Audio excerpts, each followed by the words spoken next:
Mhm.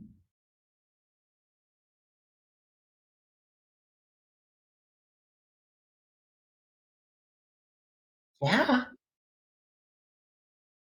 I know! A whole year in a single stream.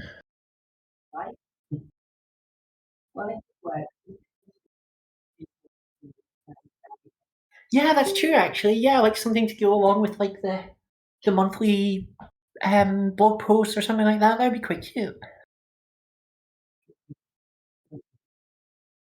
Yeah.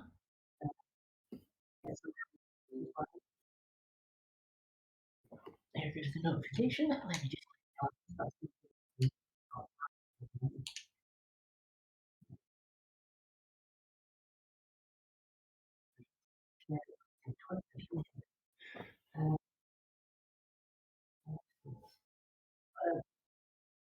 Oh no! You've been too busy TikToking.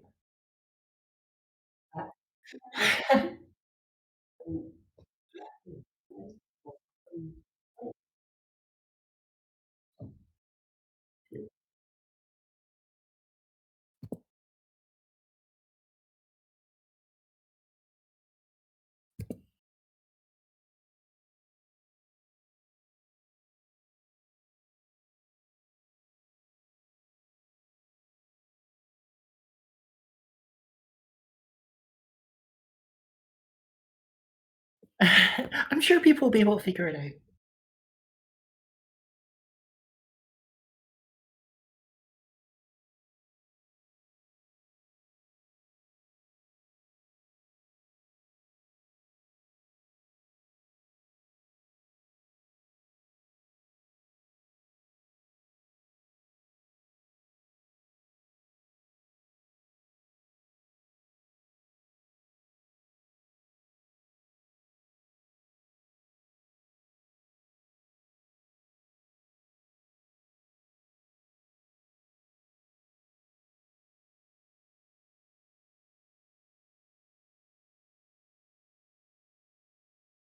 Yeah, sounds lovely.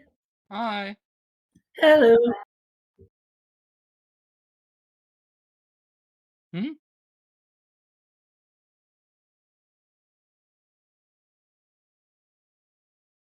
Again, please? I'm okay. Yes, I can hear you better now. It's just the British accent threw me off a little. I'm used to Americans, so Americans or Australians, so ah well. At least when you say wankers, it sounds fun.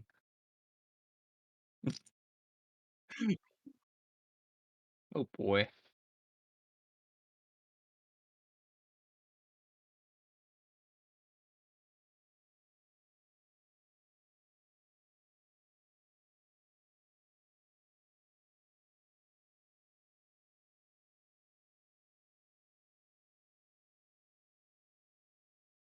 Well, that's gonna be fun with the time delay. You know, taking yeah, when you stream, there is always a time delay. So if you show stuff, then we're gonna see it later than you, I think. I guess if it's just kind of working through the Discord channel, we can hear you through this, and then everybody else just has to do. Sure, let me just pull up the thing.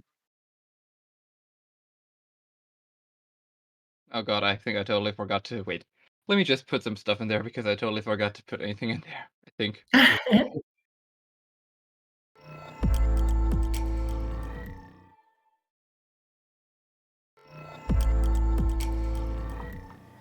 Ah, I did it Bloody. wrong. I went to the wrong screen. Hello, everybody. Hello, everybody. We're live. Hello. How is Hello. everybody? Let's have a little hands-on thing to prove that I'm actually a human being here. Ooh. Just a real human being. Human being. Okay. Well, I say I'm a human being.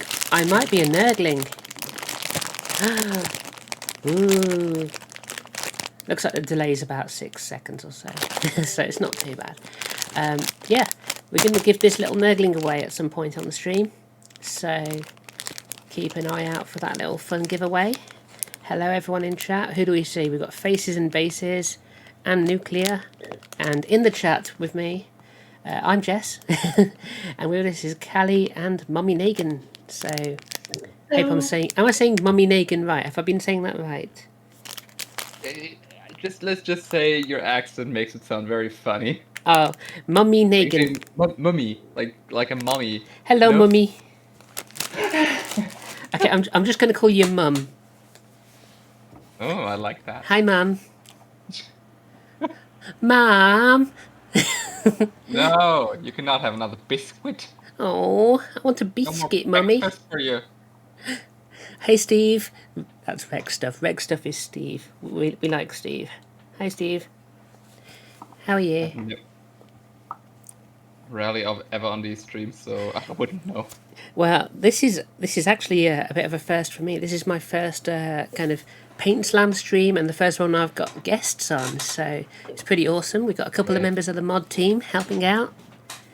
And yeah, I'm usually see what we can do about making you regret it. Hmm? I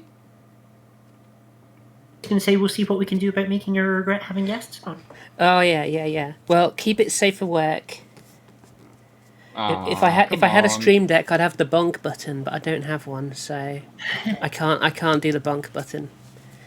And I don't think we've got a terms of service emoji, so we're gonna have to be good. But yes. Well, I might have to go for a few minutes because I have a pizza to put in the oven. Okay, just you can drop in and out whenever you want. So, just yeah, pop in, pop out, whatever you want to do. Anytime you want to do There it is. There's a terms of service. Knew there was one. Steve's coming through. So, yeah. So, do we get straight on, or do we have a bit of a chill out first? What do you reckon? What flavour Maybe pizza? chill out first, to get the stream going a bit. We can get started, or let's have a look. Faces and Bases says, "What flavour pizza have you got?" Just a margarita. I'm probably gonna do some onions on it. Ooh. Yeah, I must just admit, shopping for the New Year's dinner with a friend of mine. aha. I do like a simple pizza. If it's I do like the spicy or the fishy pizza. yeah. Oh, I hate fish. Love it. I'm gonna make some fried shrimps for New Year's. Ooh, and a shrimp I can get on board with, yeah. Yeah, that's fair. I used to have the odd bit of crab paste on a sandwich when I was a child, but that's about it. It sounds very artificial. It was probably made out of like all sorts of gubbins that you probably don't want to be eating. Let's put it that way. Right. I'll tell you what I'm going to do. Let's just make sure the Discord thing actually works. It does, because you can share your screen. Look at that. If you're in the voice channel, you can activate a video. Oh, well, I've done it as an overlay thingy here in Discord. Does that Or show that. up okay? Does that work? All look good? Yes, it does. It does. Amazing. Also, there is really very little delay, actually. Yeah, it's not too bad. I think if I was using like my HD60 to stream a Switch game, that puts like a 30-second delay on the game, but the actual Twitch delay doesn't seem too bad, so I think we're okay there. Okay. Right. Okay, so end of the year, basically. We've got, 2 days left? I don't think many people are going to be adding a lot more onto their hobby logs. I've actually finished a squad of Scorpion Destroyers till then. Yeah? Yeah, and let's say I've been listening to the Infinite and the Divine. Oh, the yeah. audio, the audio? Oh, yeah, it's so good. Is that basically like a buddy? I don't know, I've just been so enthralled by the idea of the Destroyer cult. So I kind of wanted to do some... I mean, I do have the Destroyers from the Indomitors and then also Destroyers, just 5 of them on sprue. Did I hear right that was like almost like a buddy comedy with the two Yeah. characters. Sort of. Basically, the question is, if you're an immortal, how would a feud or how would your adventures look like? And they Right. do become very comedic, but also very philosophical at times. I mean, Trazyn is basically the human lover of the Necrons, even if it's a bit weird. Yeah, when you live that long, if living is the term, I suppose your mind does tend to get philosophical, doesn't it? Yeah, I mean, he basically has. I mean, Necrons basically can control people by implanting them with scarabs, but even then, apparently, Trazyn still made sure the family of the guy he was controlling was like getting paid well and all that. Okay. Well, yeah, that's- he comes across as quite kind of compassionate. Comes across as pretty compassionate and kind of just quite nice. Sounds like a good Sort boss. of. It's a mix. It's a mix. Sometimes he is very nice, but at other times he proclaims his disgust for the human anatomy. That's true. That's true. And he does control people, and he does collect them. So, but I guess that's why I love Trazyn, because he's a collector and he just collects for the sake of it, partially. Yeah, he's like all of us. He keeps buying minis and he doesn't paint them. I don't think he's like every hobbyist. Like, I'd say these pro painters are more like Oricon, always wanting to ascend, basically. Ascend their painting. Yeah, yeah. Hello, Mr. Taro, and hello, Dork Phoenix. Good to see you here. Oi, oi, oi. And yeah, so that's a book I'll have to get hold of, or maybe the audio book. Probably At some just point, an I need to get an Audible or something. It is an Yeah, the Audible. audiobook of it is really good. Like, really well narrated. Yeah. Also, in the book, there is actually mention and talk of female Necron lords. Oh, really? Yeah, which is something I always wondered.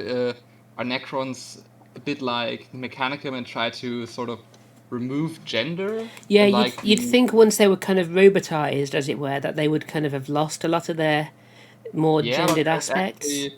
There's actually a bunch of them, and one is a bit of an antagonist to be.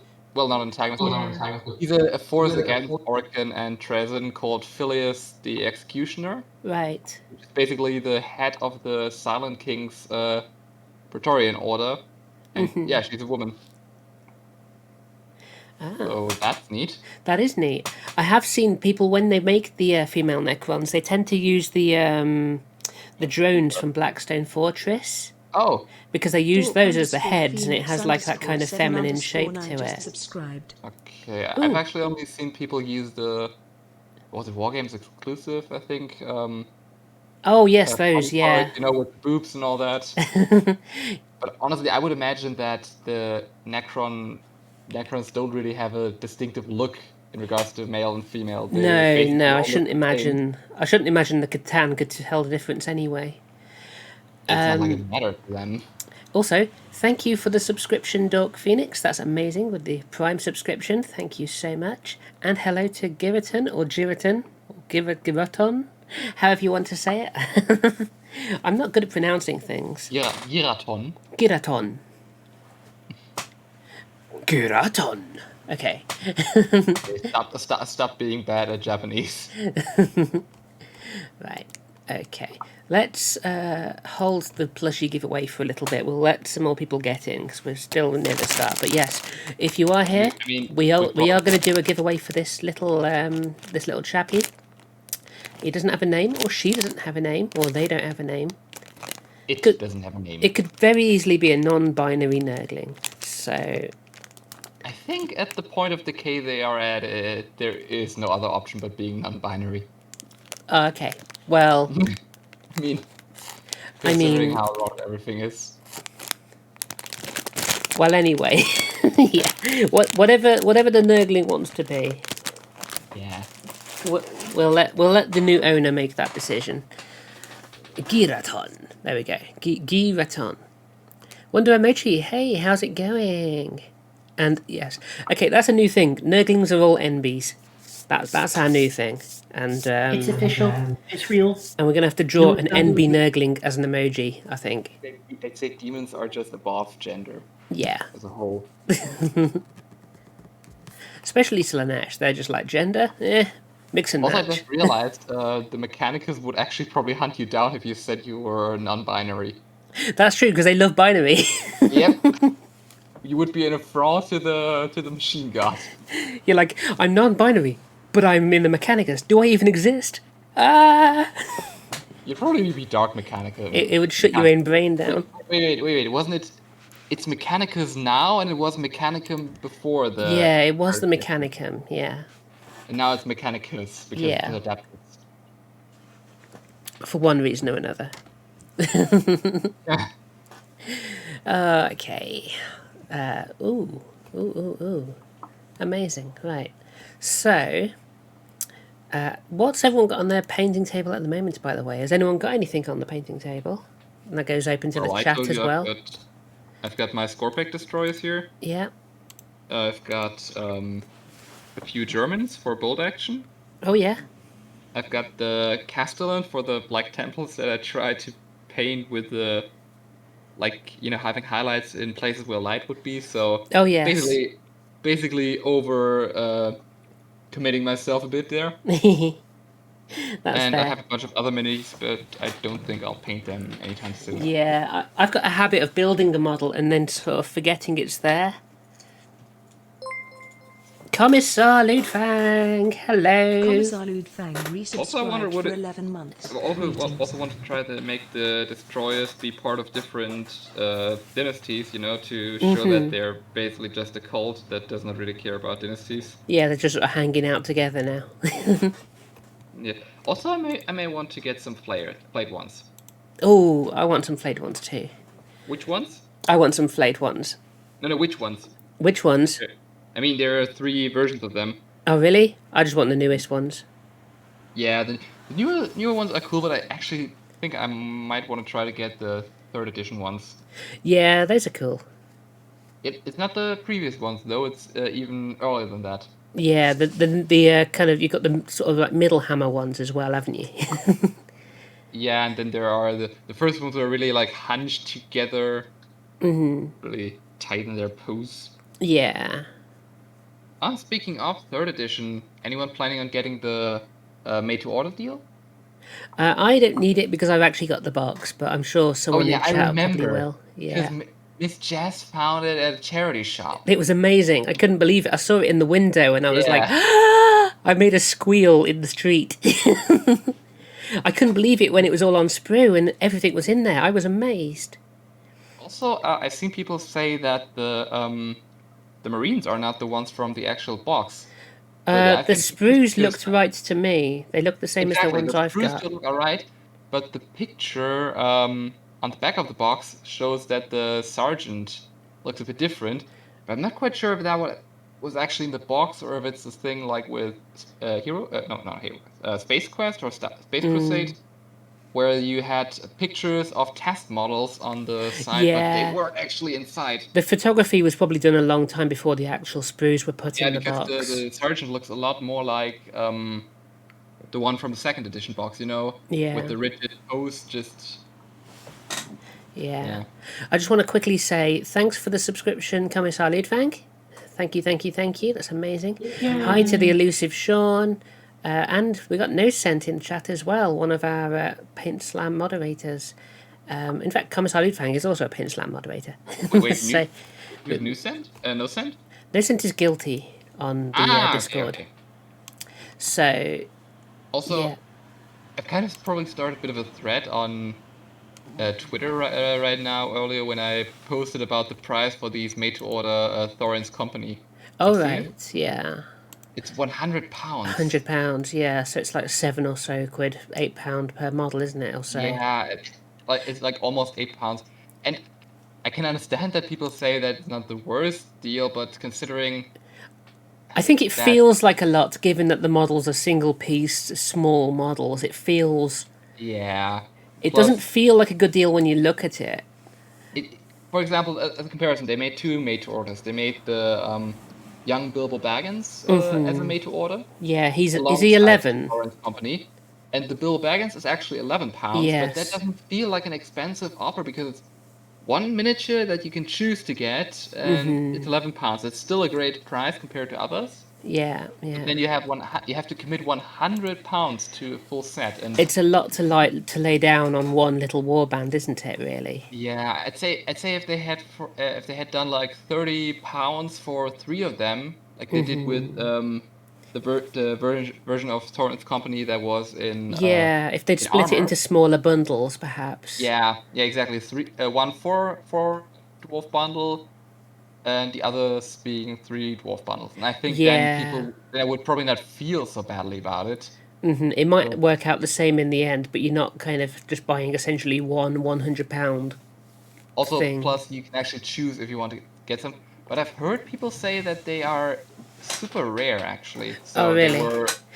they were never really released, or well, they were released, but very shortly. Yeah. Because they are basically the plastic kit, but with different poses. So to speak. Right. Okay. I mean, they are resin, but There are might be a certain amount of them just trying to not affect the market value too much with it.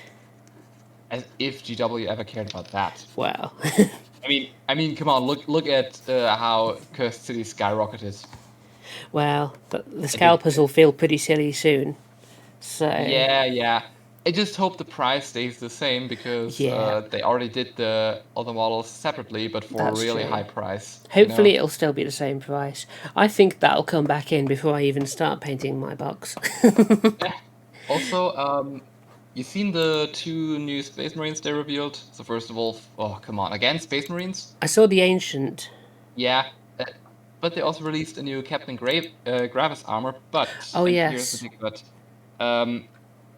Someone on Twitter and me basically agreed on the fact that these are belated releases of the Dark Imperium box.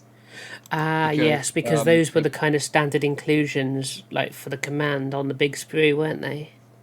Yeah, the issue was basically after Dark Imperium went out of production, for some models you had no place to get him. Mm-hmm. So the Captain Gravis armor then came back with Pariah Nexus, but no one really cared about that one. Yeah, and if you wanted to get an Ancient, you had to buy that £68 Heroes set or something, didn't you? Which was just from the Dark Imperium one, but now they do separate ones, which is great. But we also really hope that means we will get a new Lord of Contagion, finally a better-looking malign Plaguecaster, and finally another obnoxious Blightbringer, because these 3 did not get a single release. You also have to buy them in the big kit.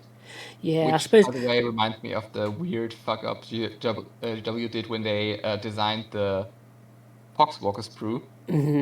Because they now released it separately, and it's just the sprue from Dark Imperium. Oh, it's got some like Plague Marine bits on it, hasn't it? It got like half a body of a Plague Marine, which would be completed with a different sprue.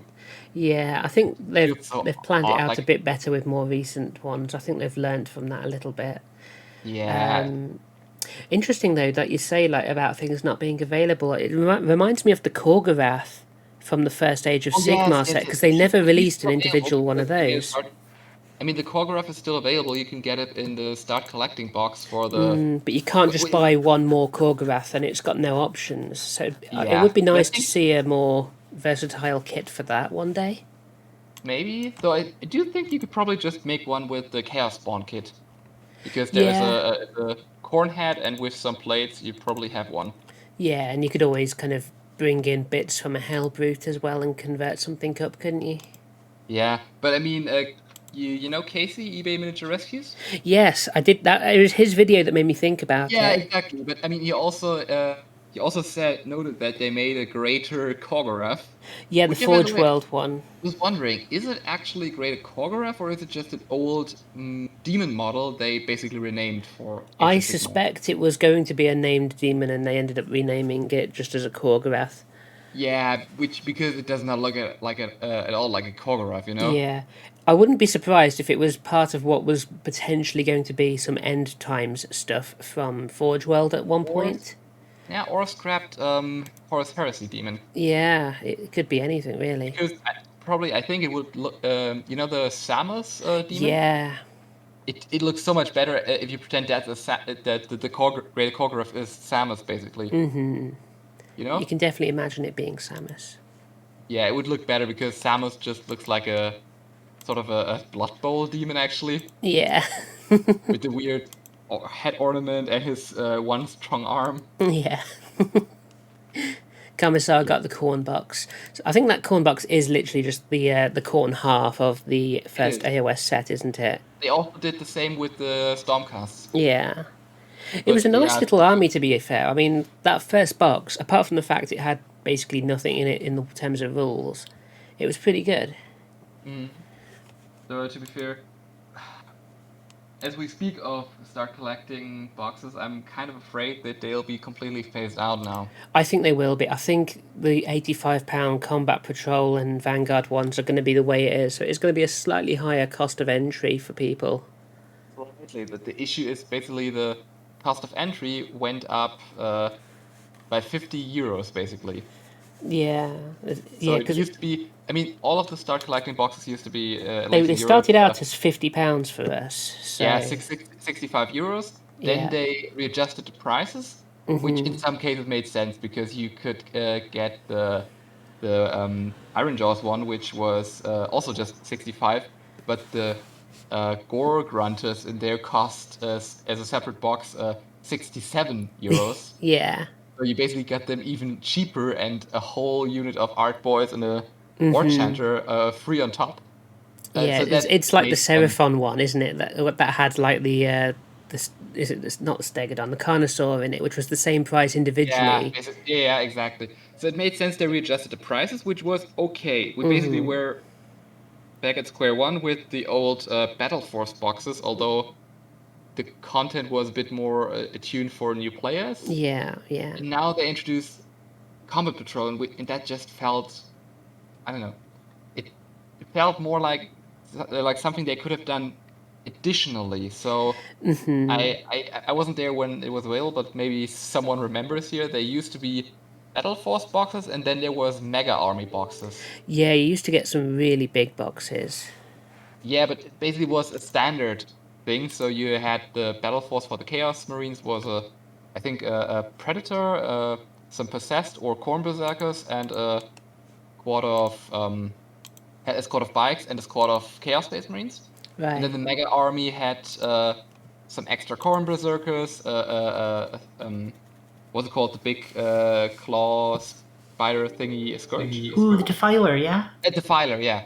So basically, you had for every army the option of a battle force. There was a small starting point, and then the Mega Army, which was the big commitment.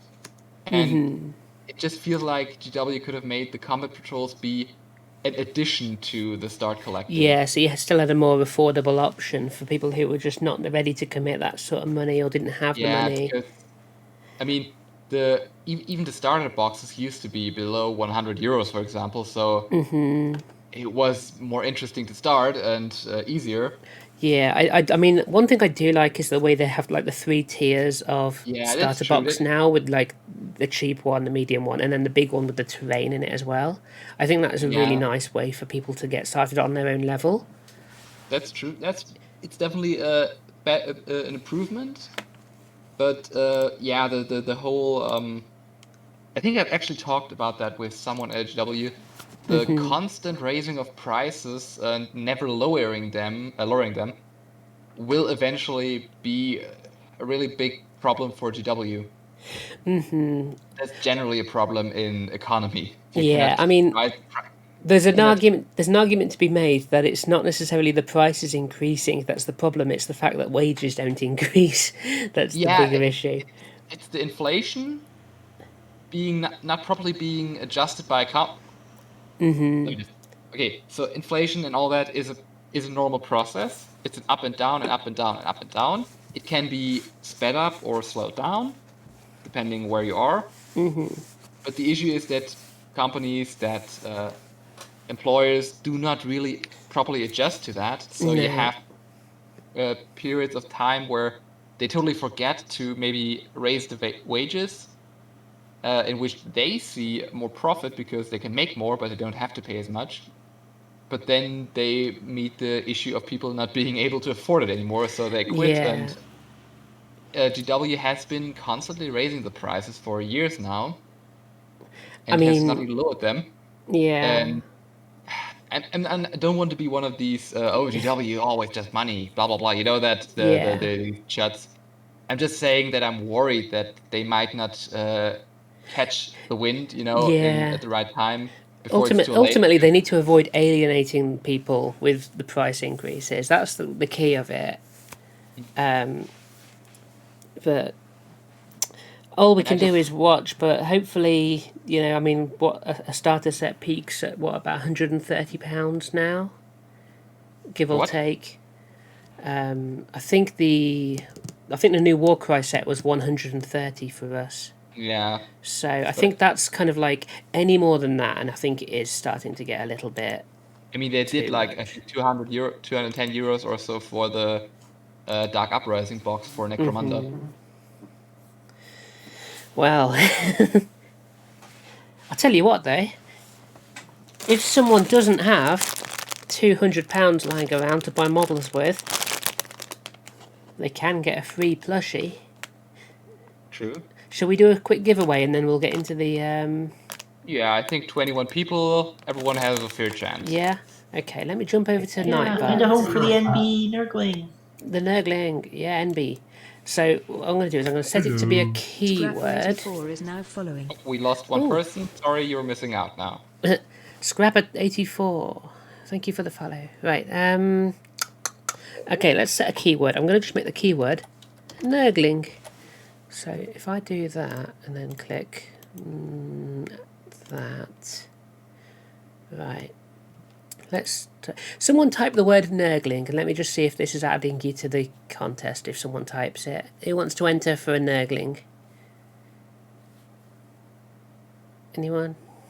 Anyone want to win a Nurgling? There we go, Nurgling.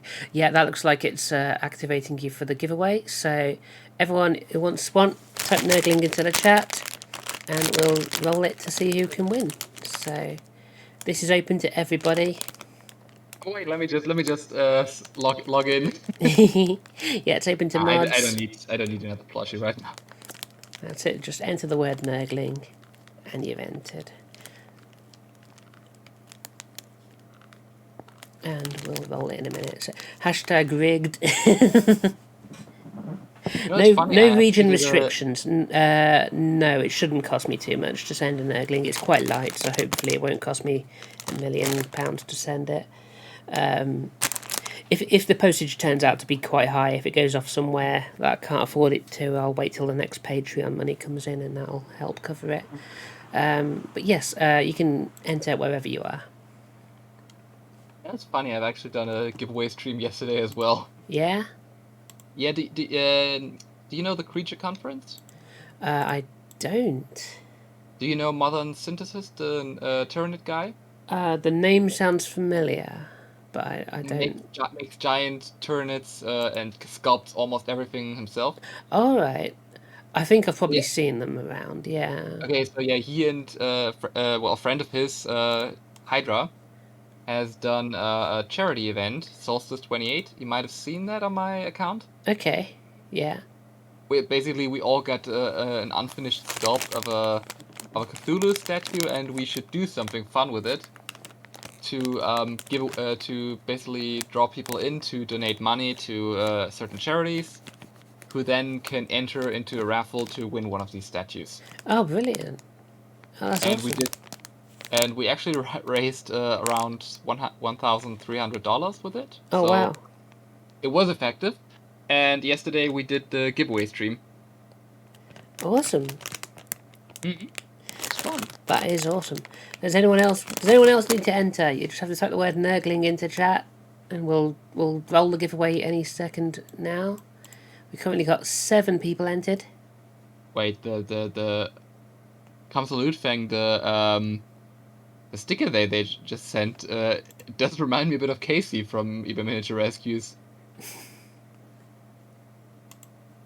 Or is it just me? What was that? I think I missed something. I think Is Kelly still with us? Kelly? Hello, yes. Sorry, okay. what's that? Okay. I was painting. Wondering if you're still with us. Yeah, I'm just focused on my paints at the moment. I actually have not... Wait. I'll be right back. I just gotta see if the pizza can be Okie put in. dokie. Yeah. Okay. Shiny look. Thank you for the shiny look. Maybe it'll be a shiny Nurgling. Okay. All Nurglings are shiny, surely. Oh, it's a very shiny Nurgling. He's shiny while he's in the bag. Also, hello, He's pretty Guilty. shiny. Hello, Guilty. Hi. Sorry, I suck, guys. I mean, with a coating of Nurgle's rot, you can make him as shiny as you want. To be fair, he's actually quite shiny out of the bag as well. Yeah. Me and Sab have one, so hey, Commissar. I do have one of these for myself, to be fair, and I've also got the Squig. I've ordered the Griffhound as well. It was hard to find him, though. It was hard to find him. Okay, so I think everyone who's going to enter has probably entered. So, it is a shiny Nurgling, just yellow. So I'm going to click on Roll It, and the winner is... Commissar Lufang! Rigged! Can we get some rigged emojis in the chat? Absolutely 100% rigged. Okay, 1. Hang on, I've got a rigged emoji here. Boom, boom, boom. Don't think I do. Rigged! Rigged. Well, Commissar. Commissar. I'm coming home with you.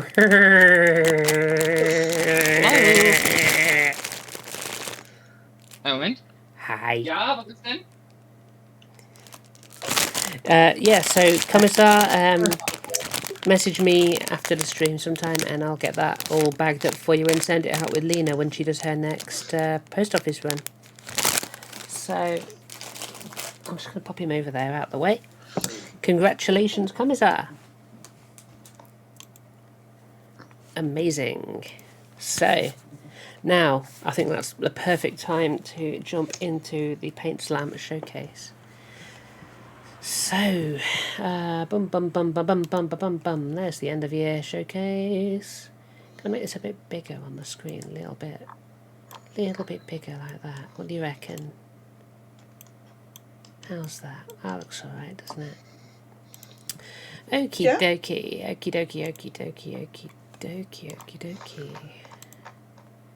Right, so first of all, I'd just like to say thank you to everybody who joined in with PAINTSLAM in 2021. It was really cool to see so many new faces, and also welcome if you're just joining us for PAINTSLAM 2022. Awesome to have you on board. Look forward to seeing what you paint throughout the year, and looking forward to just sharing hobby with you. So there we go. Happy to have you on board. Anyone else want to say anything before we roll in? I'm going to actually try and do more than just sort of lurk next year. There's no pressure. That's the thing at the end of the day. There's no pressure at all. So it's just something you do as and when you want to do it, if you want to do it. So I'm not going to come around knocking on your door saying, "Where's your hobby log?" That happens in PAINTSLAM 23. Well, I was going to say, as far as I can tell, 2022, we're not going to be allowed to do that. Yeah. We're going to have the PAINTSLAM people coming around like the TV license people. Oh God, damn. Do you have a hobby license there, sir, madam? Okay, so end of year showcase. So if you weren't familiar with the end of year showcase thread, for whatever reason, if you're not in Discord, I asked everybody to share up to 2 pictures, as you can probably see on the screen, of the models they're most proud of during 2021, and just say a little bit about it, maybe what they learned from it, or what they enjoyed painting on there, or whatever. Just a little bit of, you know, a little bit of a news update or something. I don't know. I can't think of words. You know what I mean, right? Yeah. Is Lena at work? Because if not, she should be here. Lena is at work. She's working until 5 o'clock. So I'm on my own. Well, I'm not on my own because you lot are all here with me. No, sir, not a single pot of Nuln Oil here. We're going to come round and check under your sofas for sprues. Right. Jess, I am going to suggest that you minimize the people, the online people, on Discord. Is that this bit here? Is there a way to hide that? Yeah. Oh, okay. If I do that. Yeah. So the little person icons up at the top. Yeah. Okay. Yeah, I found it. Thank you. Can I also hide the channel list on the left? Or no, they haven't let us hide that yet.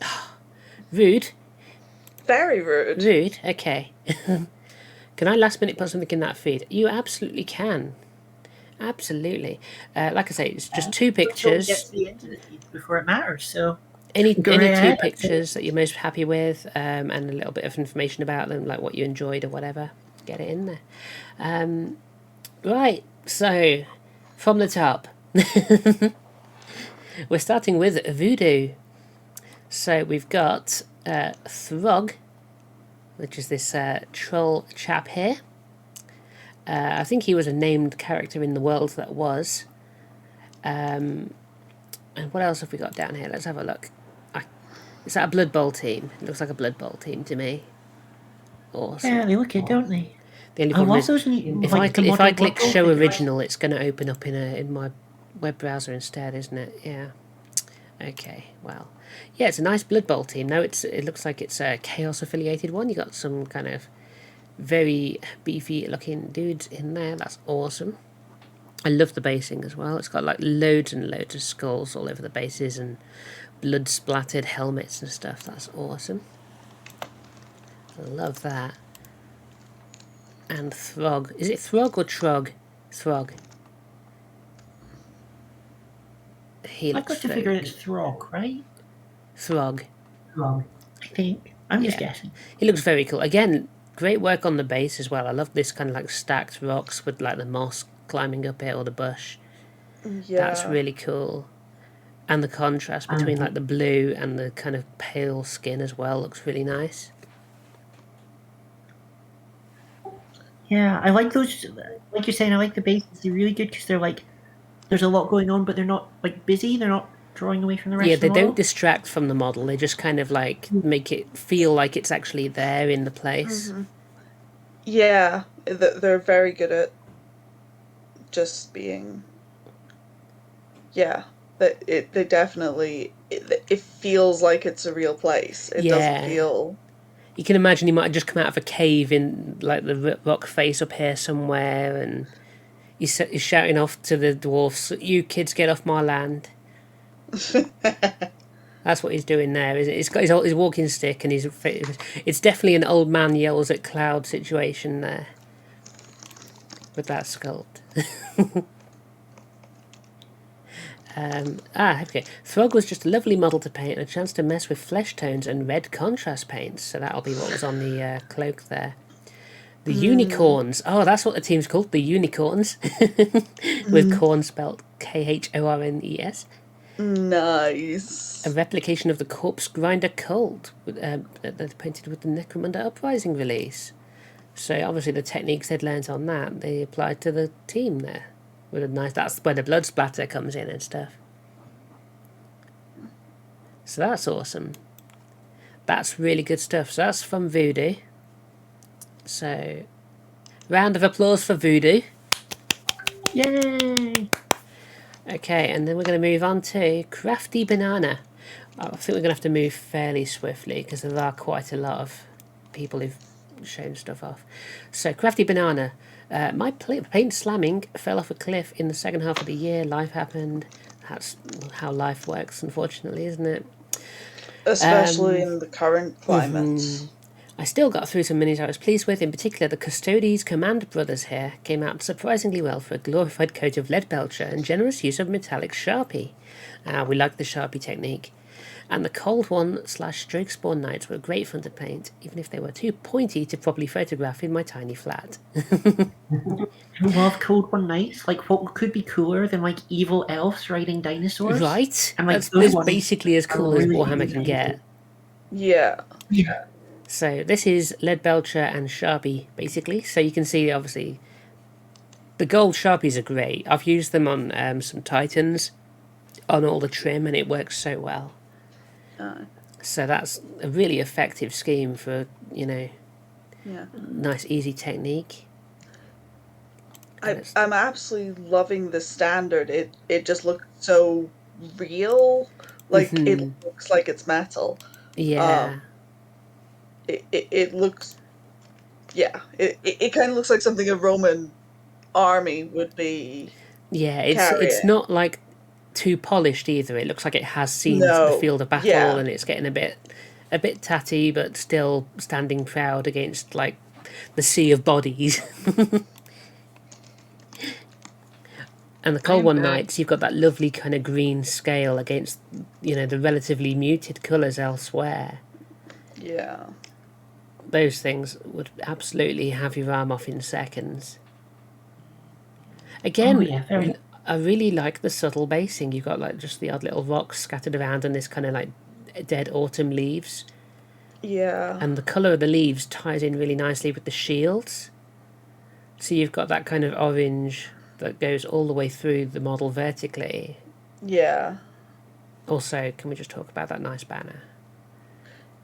Simple Yes. but nice. That design on there, because freehanding stuff like that isn't easy. Oh, no. Yeah, definitely. So that's super nice. Just having a look at a message I've just received on the old Twitter. Bear with me 2 ticks. Yay, PAINTSLAM. It's the chap who helps me with the PAINTSLAM website. It is now a secured website. The SSL certificate thing's been sorted. Yay! Because I didn't have a bloody clue what I was talking about or doing with that. So, okay, yeah. So that's Crafty Banana. So, little round of applause for Crafty Banana. Yay! Okay, so there we go. I'm confusing my cat. The floof is not sure what's going on. Yeah, the floof is asleep on my usual end of the sofa. Oh. Next up is one that I've been looking forward to showing off. This is Torrent Stride's Elariel. Really striking colour scheme. Is gorgeous. I just, yeah. Let's bring that up a little bit bigger there. So you've got this big red beetle with the sharp black claws, and then you've got Elariel herself with the really pale skin and the grey clothes.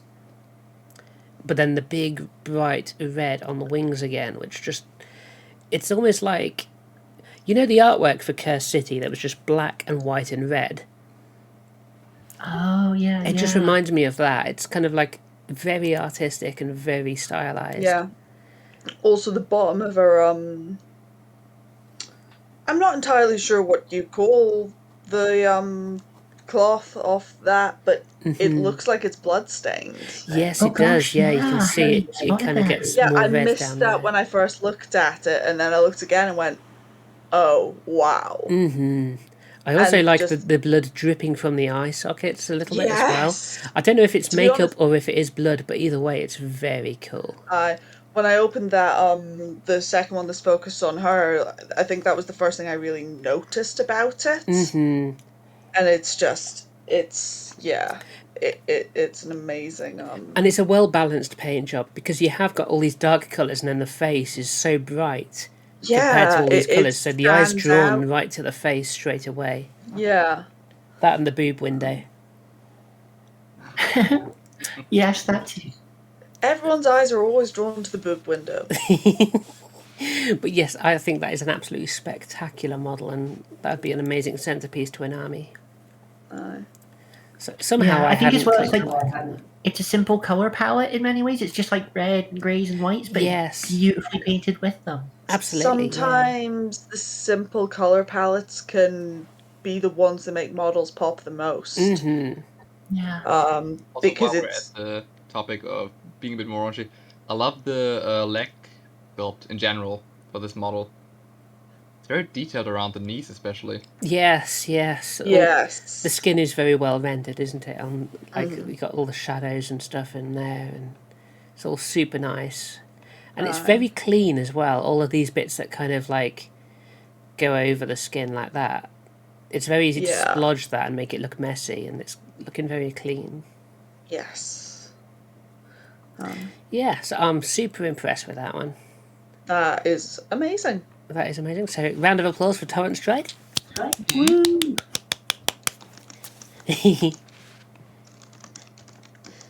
Okie dokie. So next up we've got Tim, Chopper, Kelly. So we've got this Stormcast Eternal. There's a nice cold steel look to it. Kind of like a bluish steel, I think. Yeah. And then you've got this nice kind of, I guess that's Baraknar burgundy sort of colour. I think he used Corellia green shade on the metal. Ah, that would make sense. Yeah, it just gives you that nice hint. Yeah, that looks nice. I was going to say it does look that way. Probably with a couple of extra layers over the helmet and stuff, do you reckon? Also the touch of the blue crystal on his hip is nice. Yes. Yeah, that's nice. Also, the robes, if you look at the shading on the robes, how it's kind of like in the recesses there, you can see it's really actually got quite a lot of stuff going on there. It's not like it's just been a quick wash and called it done. That's a lot of work's been put into that, and it's really nice. And we've got a cowboy as well. Yeah, I'd love to see that. He looks like Indiana Jones's dad. He does, you're right. Yeah, I guess so, yeah. I love the leather coat Western as well. That looks cool. Did they say anything? So Tim hasn't actually said anything with this, but I'm going to click the like. But yeah, excellent work from both of those. Did you have anything else to say about that one before you move on, or no? Nothing for me. Okie dokie, Nope. cool. Round of applause for Tim, Chopper, Kelly. And next we're on to Dark Hanon. So difficult to choose. Highlight was to finish the Conquest magazine collection. But that aside, I really love my new painted knight and the two sisters here. So we've got this cool Imperial knight here with lovely hazard stripes on the chainsword and on these leg plates. Good use of transfers. And just that striking red against that very bright silver looks really nice.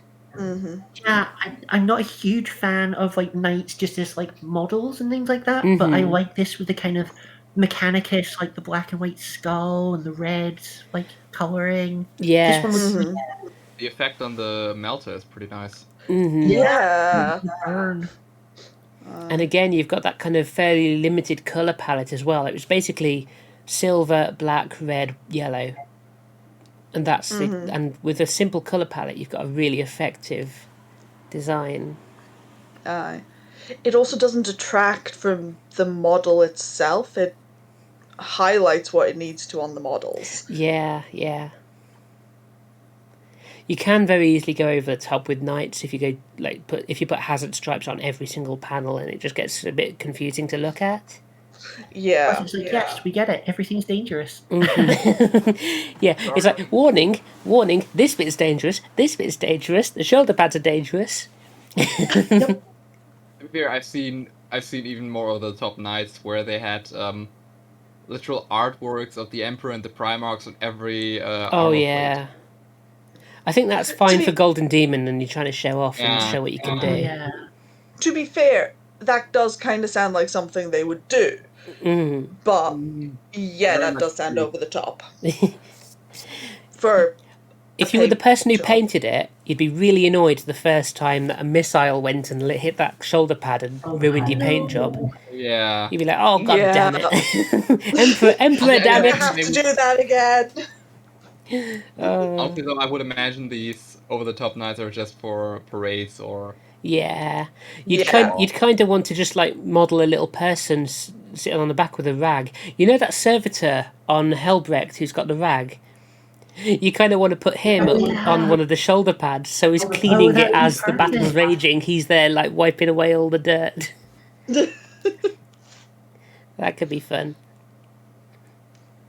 So then we've got two sisters with a nice kind of silver and blue colour scheme, blue cloth on silver. Very different kind of sense of scale on this than the knight. Yeah, it's like from the biggest kind of models down to some of the smaller ones. Love that the Magifier is literally holding an entire other sister on top of her. Yeah. Yeah. It's To not be honest, it's not even smaller scale. It's literally the same scale. And it looks like it's made of stone, so that's got to be heavy. yeah. To me, yes. it looks like it's made of marble, Yeah. and it's just like, oh, that's gonna be heavy. Yeah, I wonder if it's got like a little anti-grav plate at the bottom just to help her lift it. No. I doubt it. Hopefully. Sisters are too badass for that. Yeah. Yeah. Sisters are for those people that are into muscles. I want to see an animation where one of the sisters actually wallops someone with that. That'd be brilliant. Like swings it like That a would be baseball bat and just sends a amazing. grot flying or something. Honestly, though, it would be fun to paint one of these up with the sister on top being mechanical. So Yeah. have it like a Yes. standard, but also if need be, the sister can step down from the POTAS and become an automaton. Yeah. Yes. What Or are you they could called be- that the sisters have, like Repentia or something like that, was like Mhm. strapped to a banner instead of having a banner. And then like occasionally you'd just be like, all right, off you go cause trouble. You could then make it super surreal by painting the one at the bottom in stone. So it's like Oh, a gosh. statue and the Oh, actual man, sister is the one yes. up on the banner. Oh, this is getting confusing. Or either that, you paint the one at the bottom mechanical. Yeah. That's like the servitor robot that carries her into battle. No, you can actually use the Cenobite, I think they're called, the Cenobite servitors from Grimaldas, because one is already wielding a big cross thingy. Yeah. So you could just make him wield the sister icon. Yeah, you could probably do that. Probably do a bit of kit bashing with that. There's your next idea for your kit bash Vember. No. I actually was thinking. Sorry, I'm just. I was actually thinking of doing a Gene Stealer called Mockery of this Oh. model. So basically, have a statue of a patriarch or of a Gene Stealer on top of a standard. Oh, that'd be great. Yeah, That do sounds that. That would be good. Do it. Don't Do forget, it. the Do Gene it. Stealer cults do get a new rule that their standards can now regenerate D6 models every turn. Oh wow. Wait, don't do that. Don't do that. I don't want to fight you if you do that. Yeah. Well, that's the new rule, and I have so many standards already. I'm still gonna use them. So fair. If the rule's been made, you can't change it. Come on. It's Yes, just they a balance. can. No, that's the rule now. Also, the funny thing is, you don't have to like you had to keep a points pool open to reinforce your stuff. So you just regenerate the models every Try to have it. every movement phase, because it does represent the Gene Stealer cults being a literal swarm coming from everywhere. Yeah. Plus, you gotta admit that all the other factions had some pretty big buffs, especially the Marines with their 2 wounds now. And the Gene Stealer cults have to somehow survive all the heavy weapons. Yeah, this is true. Okay, a little bit of a tangent. So let's give Dark Cannon a round of applause. Yay. And we'll move down. Sorry, we do have to keep moving. So we've got the Posh Goblin, aka Tim. And we've got really pleased with how the Rune Lord ended up. One of my first minis back after 20 years out of the hobby. So that's awesome. I mean, having a long break from the hobby, obviously you do need to kind of re-hone your skills a little bit. So that's a nice way to get back into it. The Rune Lord's a nice model. I really like that. Is that kind of like metallic pinky type of color on it? It's really nice colors. I love the kind of goblin green square base as well. Yes, all yeah, four it's of the it. classic style base, isn't it? Yeah. Yeah. Really nice use of colours there. That's really nice. Yeah, definitely. And the other model is the one we really want to talk about. Marathi. The first time I worked on a mini of this scale and this, I mean, Marathi looks good anyway, but this is a really interesting take because she's got, I don't know if you can see this, but the skin colour isn't like the usual kind of very pale elf skin. But you've got all these kind of blues and purples. And it looks really nice. It's a great mix of colors on there. And very kind of like because she's all like not really a demon, but kind of a demon now, right? Isn't Yeah, she? I she's sort don't of know. ascended a bit, I think, now, hasn't she? Yeah, so like it kind of captures that like really inhuman look to her. She's Yeah. not a demon. She's one of the new ascent gods. Yeah. Oh, okay, good for her. One of the mortals that now has become a god, like Archaon and Nagash, for example. Cool. Aha, I she's... should probably catch up on all of this. Yeah, because... Yeah, I'm not very deep in the lore either, but it's very interesting. But I wonder if we maybe have a picture of the human form too. There isn't one in here, but I believe that it probably did show up in one of the older PAINTSLAM monthly showcases. Could be. So if you ever wanted to have a little dig through on the PAINTSLAM blog, I'm pretty sure you'll find it in there somewhere. It might be a little while ago. I don't know when this was done. I'm guessing it was probably about halfway through the year that they first showed this one off. But I can't remember. Time flies so fast. But yeah, definitely. One thing now I've seen it and I can't unsee it, and I'm going to have to share this with all of you, is did you ever have those berry Pop-Tarts? Because they had a similar like purple, bluey green, and, like, Yes. berry red colour. Yeah. And now it's like, now I'm seeing Pop-Tart Marathi. Pop-Tart Are Marathi. poisonous to me. Yeah. Yeah. They're way too Sorry, sweet. I've ruined it for everyone. Daughters of Kellogg's. Okay, so we'll give a Posh Goblin, aka Tim, a nice round of applause. Yay. And because it's 20 years back after a 20-year break, welcome back to the hobby as well. Yeah. Yes, So, welcome back. welcome back to the hobby. Next up, Little Mech or Lil Mech. Nothing said, but there we go. We've got a cool orc. Wing. Yeah, converted with the Mechanicus I was wings. gonna say that's kit bashed, isn't it? Yeah, 'Cause that's from the Taraxi kit. Yes. I was gonna say I've got a set of those on Yeah. my own. Very You know what's beautifully funny? painted by Jess. But to be fair, it is very fitting that orcs would use these Da Vinci-like flying machines. Yeah, Oh, yeah. it's kind of like just crude enough that it seems like You it know would what? work for them. You know what this reminds me of the old Doomdiver catapult. Yeah, true. That was really Yeah, cool. those were cool. I loved those models with the actual launcher. Yeah. Yeah, this has got a lot of that kind of energy. I'm guessing this counts as like a Storm Boy knob or something. Yeah, Stormboy and then the wings. Yeah, so I think that's a really nice piece. I think it obviously would stand out well against the regular Storm Boys. Yeah. And the little grot as well. We love grots. Tiny little... Yes. We stand grots in this household. We do stand grots. Also, I should imagine, No Sen, you're quite happy just because there's some purple on there. Yes. Again, purple against the green skin. You don't see Yeah, it very it's- often, but the purple and the green do go together really nicely. Yeah, for sure. So that is awesome.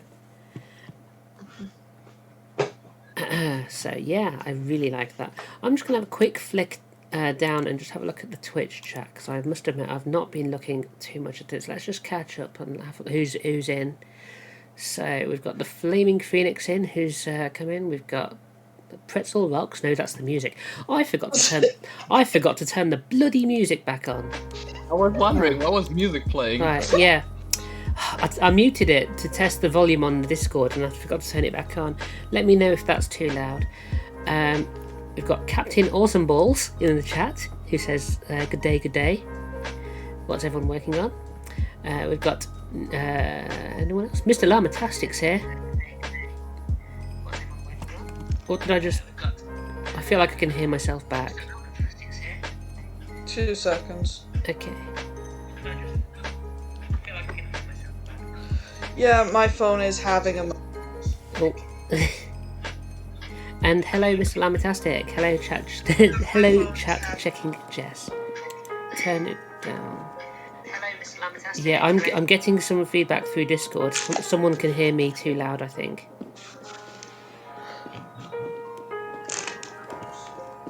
Turn it down. Yeah, for some reason my phone doesn't close Twitch properly, so... Okay. Hang on. I've put the music down to 13. Oh, I'm trying to put it down to 13, but my mouse is stuck on it. Every time I move the mouse, it moves the volume, even when I'm not clicking on it. I'm going to mute it again. Screw it. That's not working. That's what we're dealing with, isn't it? I was trying to be clever and it wasn't working. So, Story of your life. right. Tell you what. I'm going to just quickly refresh Pretzel Wagon. And let's try that. No, it's still doing it. The Brezelwagen. Right. I think that's working.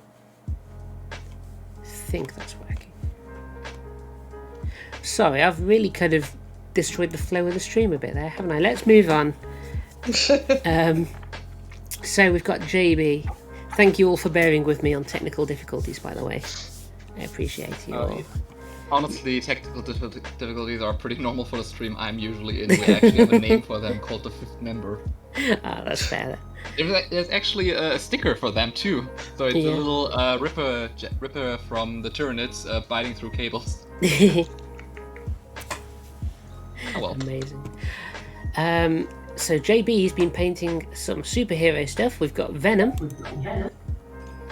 Oh, there is feedback again, I think. Yeah. Not for, well, it shouldn't be from me. I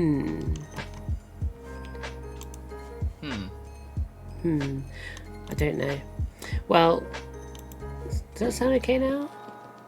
Yeah. Okay. I think so. Yeah, so we've got Venom, who's looking super awesome. Reminds me I need to see these new Venom movies, because I haven't seen any of those. That's super awesome. Looks just like you'd expect. Tongue is a little bit disturbingly real. Yeah, it is, isn't it? I mean, it looks awesome, but... You wouldn't want to French kiss him. Well, I mean, Yourself. yeah. I was gonna say, it very much depends on what your, Yeah, let's look at that one. If that's your tastes. And we've got Mr. Magneto. Yes, I love Magneto, and that looks beautiful. It really does. Also, hello, purple. More purple. More purple. Yeah. Yeah. A really beautiful colour of purple, nice shade of it. Yeah. And this is very much the comic book representation of the character. It's not like the X-Men films where you've got obviously the more realistic outfits. This is full on comic book style. Yeah. Which is something nice about the Marvel stuff anyway, I think. It all kind of really leans into the original designs. Very magical, actually. I like that. I think that's really nice. The shading on the red's really nice. Yeah, for sure. They look great. I've got a friend who's into this game. I've not played it any, but like for the X-Men, I might consider it. And looking at that Magneto, I'm like, wow. I want the new Scarlet Witch one they've just released. That looks really nice. Well, JB, you've done it. You've sold new miniatures to people. Yeah. Yep. Round of applause for JB. Yeah. Awesome stuff. I love seeing that kind of thing. It's nice to see something different from the usual Warhammer stuff as well. Speaking of different... Oh, I think we'll see a lot of that, actually. Speaking of different, what have we got here from this Jamie? is very different, isn't it? I just entered my first painting competition this past weekend. Couldn't think of a better demonstration of my overall hobby progress in this past year. I've gone from painting a few times a month to a few times a week, now to a few hours a day, and I'm quite literally living my dream. I'm so proud of these models, and I'm even more proud to say I actually won in the Arcadian Brush Comp at PAX U with this Rasputina model. Is that from Borderlands or something? Nope. The robot was entered at the advanced level, and while it didn't place, I'm really happy with how it turned out. Between the contest and my minis being used for the Castle Panic Kickstarter, I have so many awesome benchmarks of growth for me to measure this year personally and artistically. Trying to grow my following on Instagram, so if you like what you see, I'd be flattered if you'd follow. Instagram.com/JamieDaggers. So yeah, first of all, if you are on Instagram, do go and give Jamie a follow. And let's... Oh, yes. Okay, so there's two very nice models to talk about here. Yeah.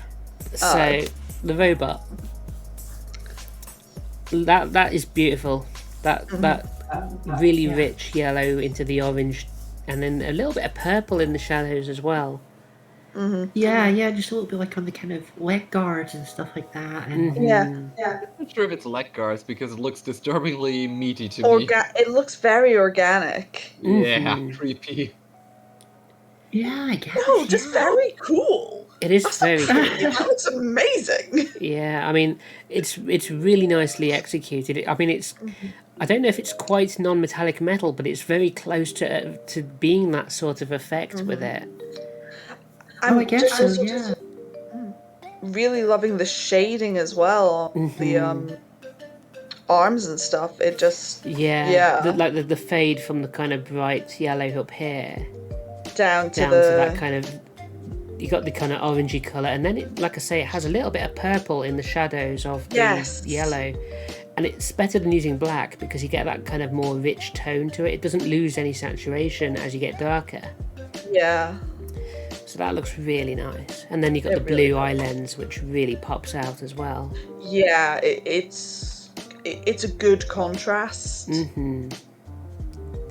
I like as well, like really with the like- basing being kind of sandy and deserty, there's like a risk of that almost like getting lost in with the yellow, but there's such like different shades of that kind of yellowy. Yeah, the base is Yeah. very desaturated, isn't it? So it kind of doesn't distract from it at all. Yeah. No. I really like that. Yeah. I've never seen that model outside of this anyway. That's a really cool one. And then you've got this beauty. Yeah, this is amazing. She is just. I'm not surprised she won. Oh yeah. I just. Definitely. I What love is this that? ice I effect on the base. It's amazing. It's so good. It reminds me a lot of the Zarina Katarina from the new Total War game. Ah, yeah. Oh, In okay. the trailer, Yeah. you know, where she summons the eyes around her to kill the demon. And that's actually reflected in her greaves as well. You see the ice is either I don't know Yeah. is the ice climbing up her legs or is that part of the design? It looks Yeah, I think it looks is. I think really it's like cool either way, and going up then there. some ice crystals in her hand as well. And Yeah, it looks awesome. you got the glowy eyes. And just also the inside of this coat. Yeah, like good cozy fur-lined coat, really well done. Yeah. You've also got a slight shine to the leather trousers, haven't you? You can see everything else is quite matte, Yeah. but that's these true, look really actually. leathery with that shine. Yeah. So you got a nice mix of different textures on there as well. So there's a lot to be said about that. You can definitely see why it was picked. Oh yeah. And again, purple. Yes. Yes. And So this arm that's pointed out, I don't know whether it just kind of looks like there's not a reflection of the you're looking at that little bit of Starlight. blue in there. I'm looking at what looks like a little bit of the fur color right on her shoulder, Oh right, yeah. and Oh, I yeah. don't know how to comment on it, but I don't know what it is, but it looks very good to me. Yeah. It looks very. It's like the tone's been varied on the top there, hasn't it? Basically? Yes. Yeah, so it just gives it a bit more depth to the colour. Yeah.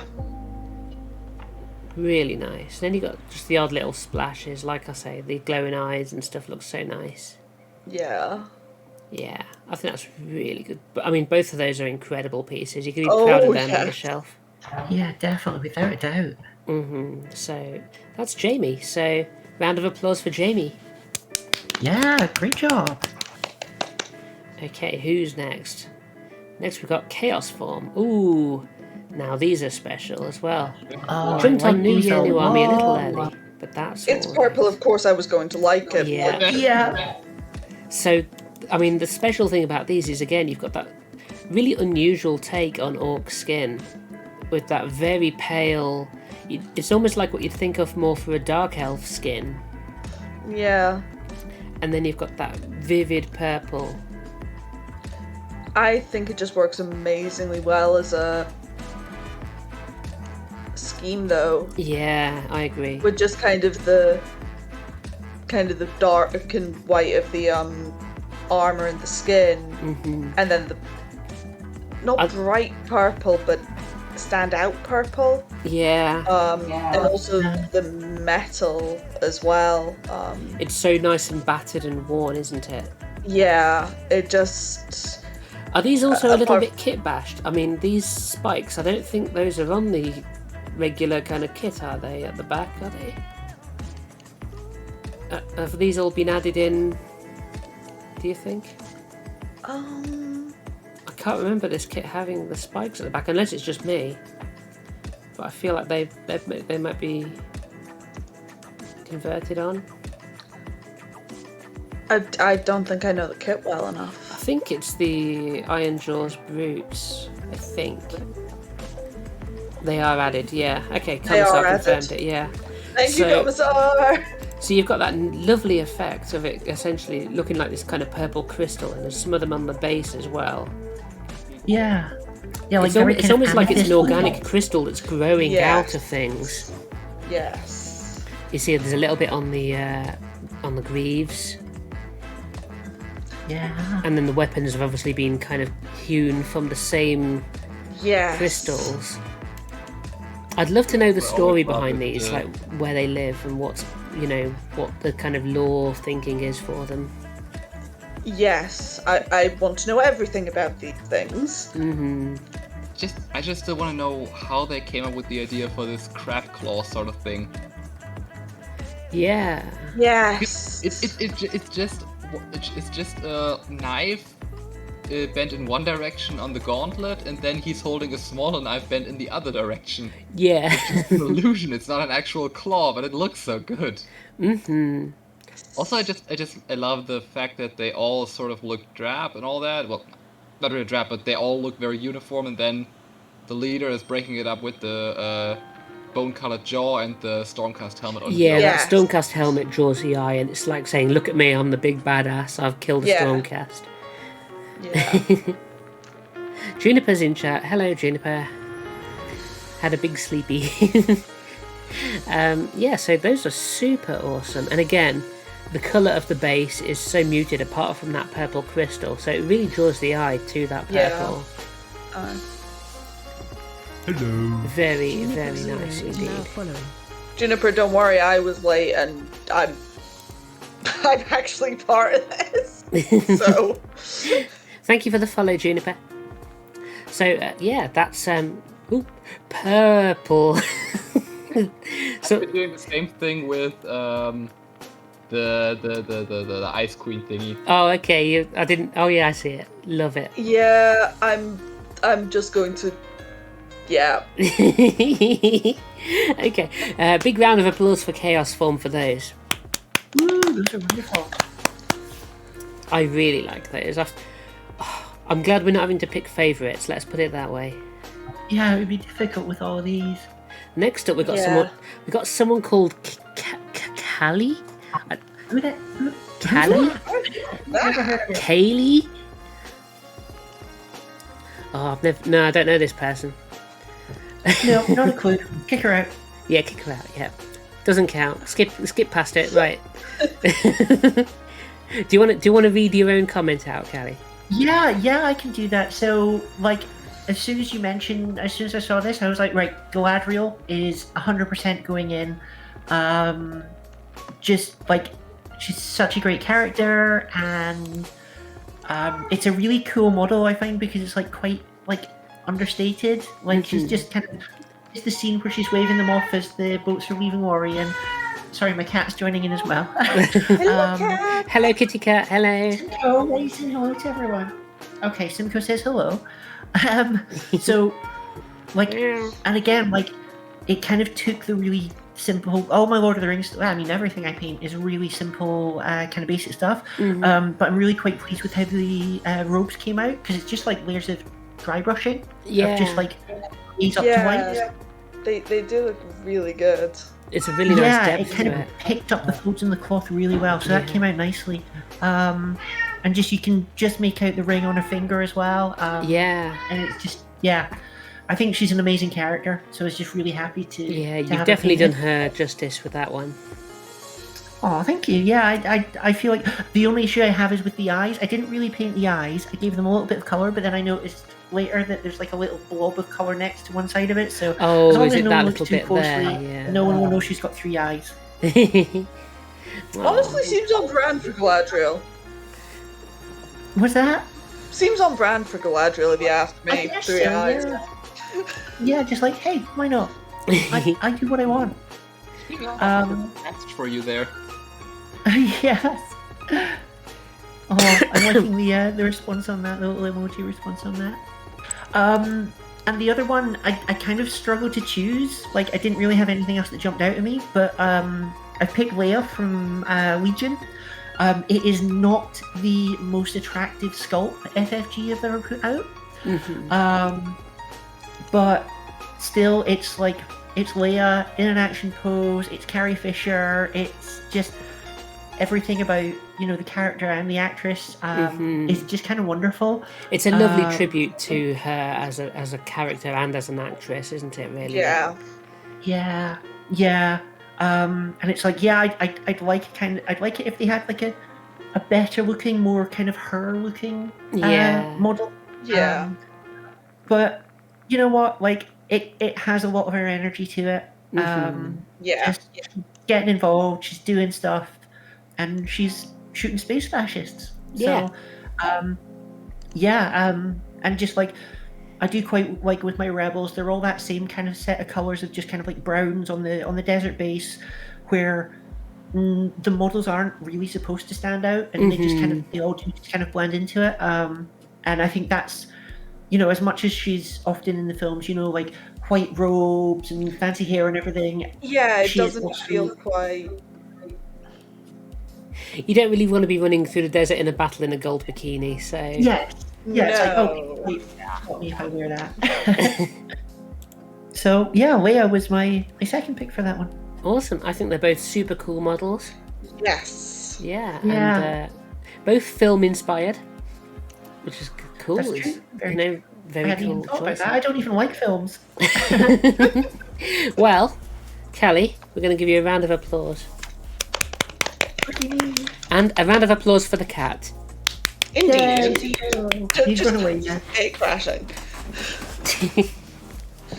Can we get a meow in the For chat? you. So, Paul at Pandemonium Miniatures. Yes. these Always guys. guaranteed wonderfully- to bring some cool models. Oops. So Paul says, hard to choose. I managed to paint a lot this year, but the satisfaction of stripping my awful paint jobs from the age of 13 and restoring and repainting my Hero Quest set is a definite hobby highlight. Project still ongoing.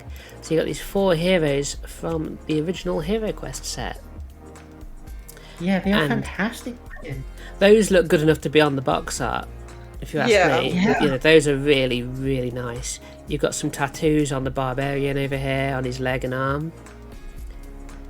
You got Yeah, really the- great detail gone into those. Also Yeah. on one side of his face, I think. Yeah, it looks Oh, like there yes, is a bit of a yeah. tattoo on there as it well, looks yeah. like beside the sword there's tattoos on I his think face there. I think they run into a bit of a problem with the mage because the face sculpt is, I think, not as sharp as the rest of them. Mm-hmm. You At kind least of have from to the paint. fake the detail with the paint job. Yeah. Yeah, it just means from the way it's painted, it looks like the face was very flat and not Yeah. as detailed as the others. I think this is where edge highlighting as a technique came in, because a lot of the old models weren't very distinct. Edge highlighting was a way to kind of make things look sharper than they were. Actually, I think they actually only got smoother and smoother over the years. Mm-hmm. They have been very sharp at the beginning, actually. Oh, okay. But at least from my observation, they've only gotten softer over the years because they could now do them more detailed and didn't have to make them so harsh. Yeah. I've got to say, I love the dwarf. Yeah. Yes. Good.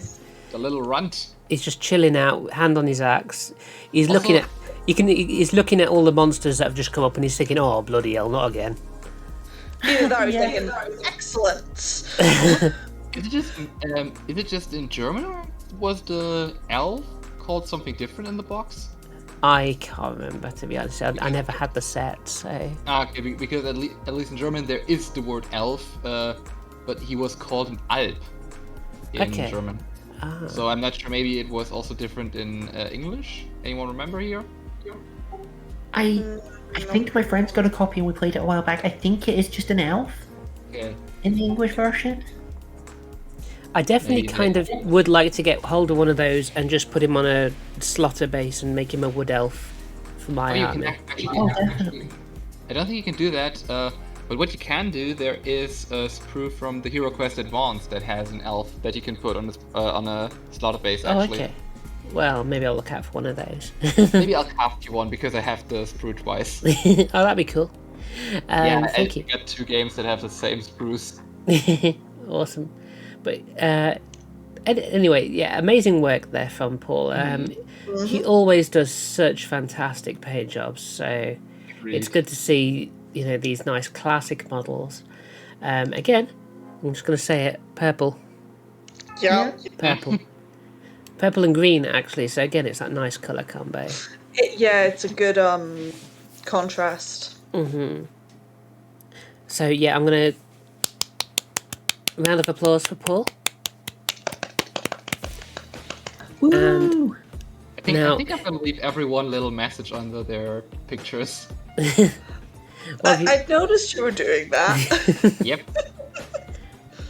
And I'm impressed by your creativity in making sure There that are the certain message- restrictions. There are. It's dedication to the bit, that is. Right. So, Finn 37. High Elves. Oh my Classic goodness. High Elves. Look at these Dragon Princes. Yeah. The gold and the blue is just such a striking colour scheme. It Yeah. really is, yeah. It just looks incredible. Yeah. Like, I was always a Dark Elf player. I never liked High Elves, but I do like these.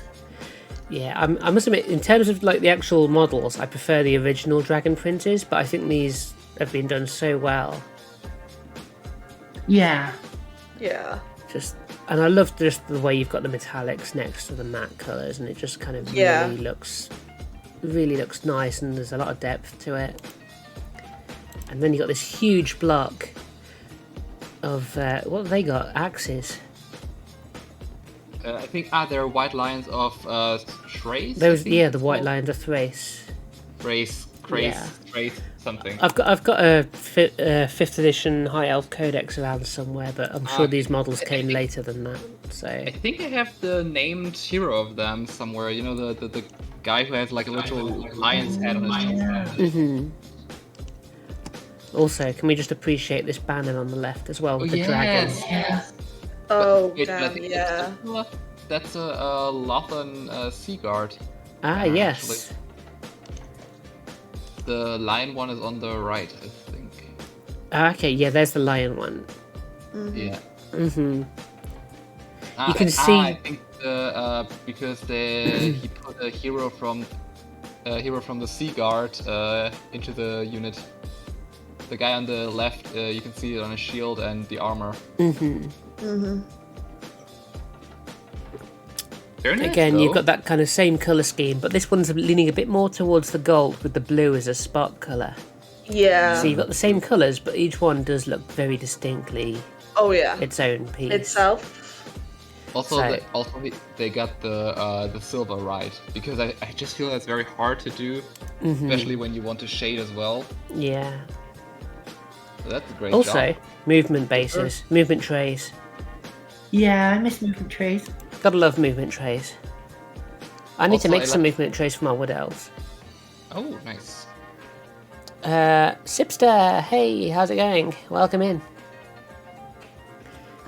How far down are we? We're coming up to about a third of the way, or just over a third of the way. Commissar Ludfang. We know Commissar Ludfang. Oh, hang on. Did we give a clap to Finn? Poor Commissar. We knew him well. Quick clap for Finn. There we go. Yay! Even though you're a high elf. And then we'll move on to this person, Commissar Ludfang. Also, more purple, I see. Yeah. Yeah. So Commissar, Never who- I was gonna say, are they playing to the mods here? they must be.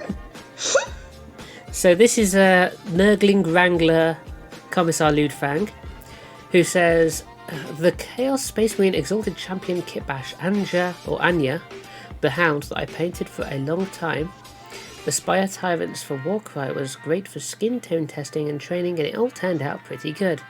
I would agree, it did turn out pretty good. Yeah. So, there's your I love big that spiky mace. monster-sized mace that the hero has. Mm-hmm. Like, that's serious business. Yeah. Yes. You know, if you get the horny bonk from him, you're not waking up. Yeah, that's gonna go badly. Like, half of the mod team has to watch out now. Wait, why do we need to watch out? I don't know, because you catch my bonks all the time. Yeah. Yeah. Okay, fair. And you've got the head of an Ultramarine at the back there as well, so... Oh, I love it. Always the best one. Mm-hmm. One of Gilliman's finest trophy racks. And then, yeah... What they're useful for? What's that? I was just saying that's what Ultramarines are useful for. Oh, yes. Yeah. Purely aesthetic purposes. So here's a nice Not even Warcry aesthetic, warband. Just power. No scent. What do you want to say about the purple? It's very good. All purple is good, but yeah. I'm actually really loving how rich it is. It's a good, rich purple. It is, isn't it? And it's got the nice gold trim as well. Yes. Yeah. Yeah, like it's a proper good shade of gold. It's not too bright. Like, doesn't draw away from the purple. And yeah, like, loving all the different skin tones on here. It was really... Am I seeing some kit bashing on it here as well, Commissar? Am I seeing the odd little bit and bob that's not as it would be straight on these models? I'm not recognising the kind of Beastman head over there. The Beastman head? Is that a Beastman head on the right? I was gonna that's say not a right. Kit Bash, that's part of the what are they called? The Spire Tyrants are a mixed band, so they have a Beastman, they have a Dwarf. Oh, it's all from the box. Oh, okay. Yep. Nice. So there's no Kit Bash actually. Oh, okay. Nice. I just obviously haven't looked at that kit very much then. Yeah, I think many people passed them up because they were announced, but they didn't get a big reveal. Which is weird considering they're, like in the lore, they're considered Archaon's finest. That is They're odd. like the least played band, I think. Yeah. To be honest, I'd forgotten they were out at all. So Yeah, because I think they're just generic slaves to darkness. yeah, you tend to marauders. think now of more like the Dark Oath or the Iron Golems, the ones that have got a Yeah, real they're much distinct better. visual style, don't you? Yeah. But yeah, these are all really cool. I think I'm gonna have to give that kit a second look. You know.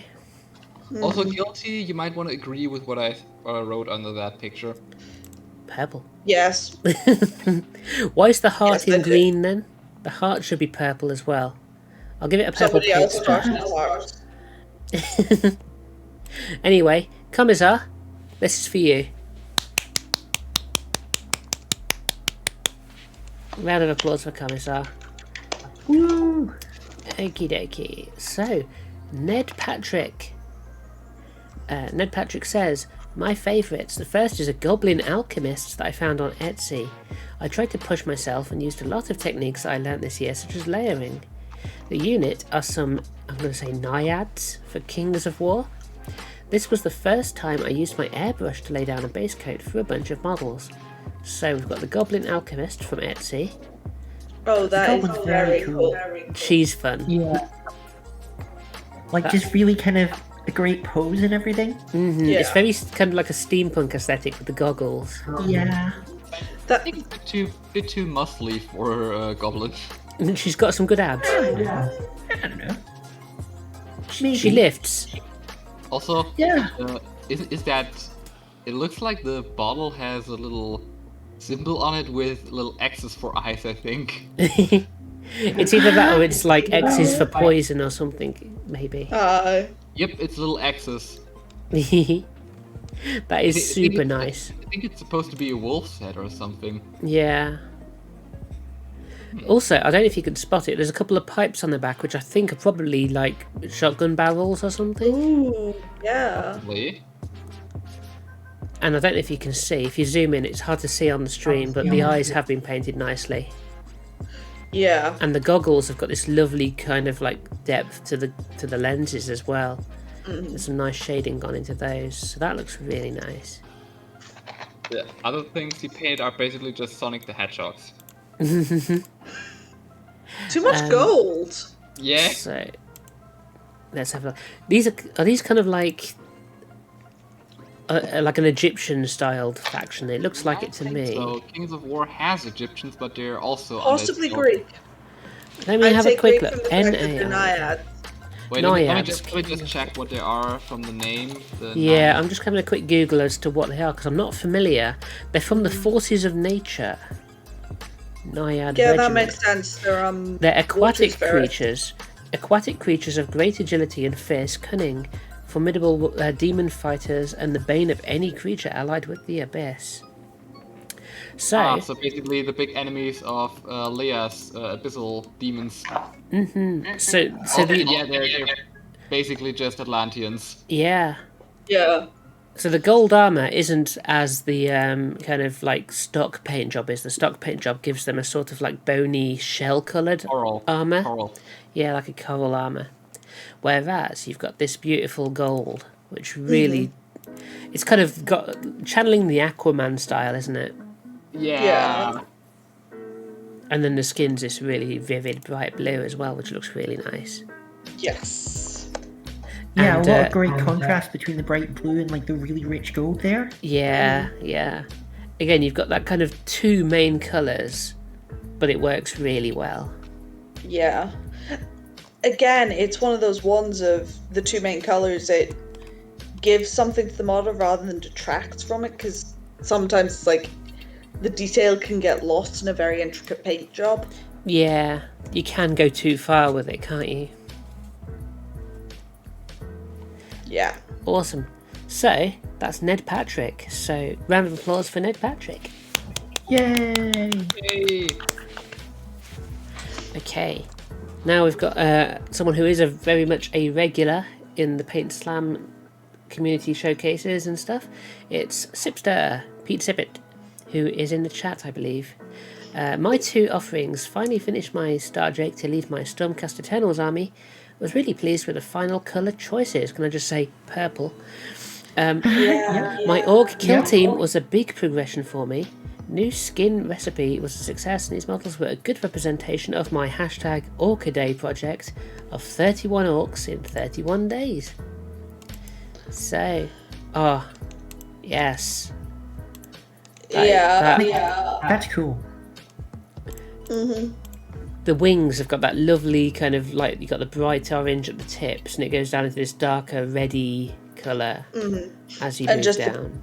The kind of, I'm gonna say bones. It's not bones. But the little purple bits in between. Yes, yeah.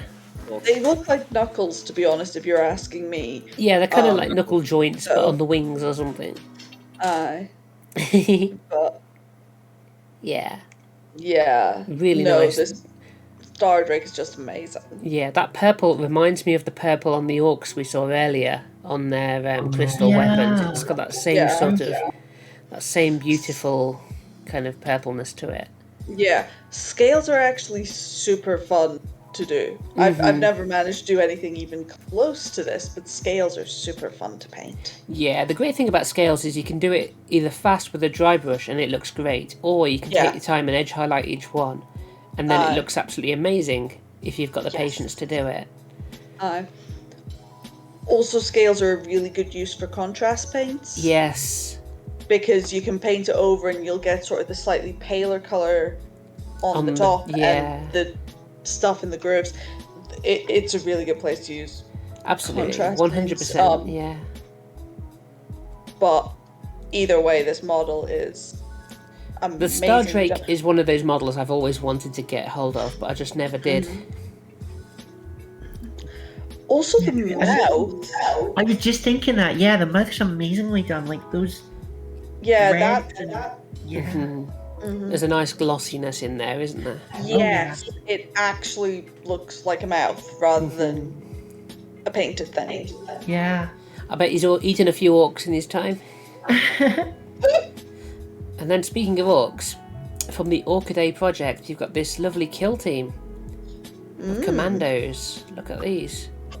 Yeah. Can I just say, I love the Yeah. green basing on the rims. I love all those weapons. Like, Yeah. they're all so orky.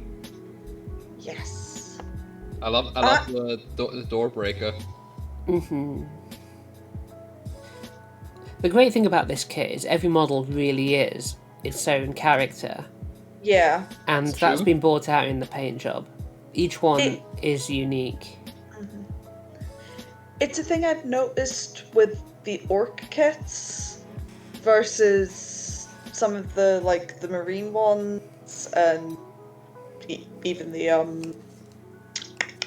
Mechanicus and Necron ones. The orc kits seem to be better at having individuality to them.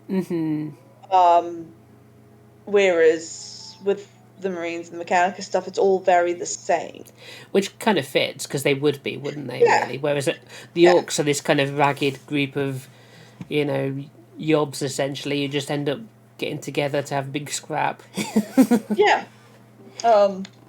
It makes sense. It makes them orcs a little bit more interesting to paint. Yeah. There's a lot of nice little touches on these as well. Like, you got the blood on the axe, the knives. Yes. You've got the odd Yeah, little but there's splash of a lot of blue nice on some of these cables as well. You see, that's like a common colour for the Yeah. cables, even on like this arm here. So that's really nice, and those little colours that just bring the whole piece together. Yeah. Yeah, orcs are just football hooligans in space. British. British football hooligans in space. Yeah. No, I think American football hooligans as well. Americans don't even know what football is. These Okay, that is true. these would be Let me Americans if they correct had those that. little hats that hold your beer on the top and the straws. Besides, after the last World Championship, we saw how the British hooligans can act. Oh god.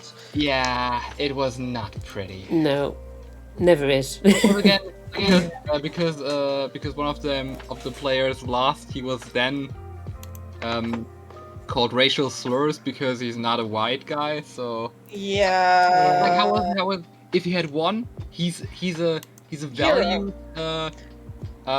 he's a valued person of this country. He lost. Yeah. Oh, he's just a foreigner. And racial Yeah. slurs. Not well, kind of racial. Andy Murray, when he's winning, he's British. When he's losing, he's Scottish. Yeah. Yeah, Oh, exactly. yes, Like that. very much. Which is Yeah. So and I know the Americans also have their black sheep, but I think the British are world renowned for their football fans who are very, very bad at taking losses. Mhm. I think there was a big thing, at least for us Germans, because after a game, after the British won against Germany, they basically not assault, but shouted at a little German girl that she's a Nazi and all that, and basically taunted her. Yeah, I saw about that. I'm mad on multiple layers.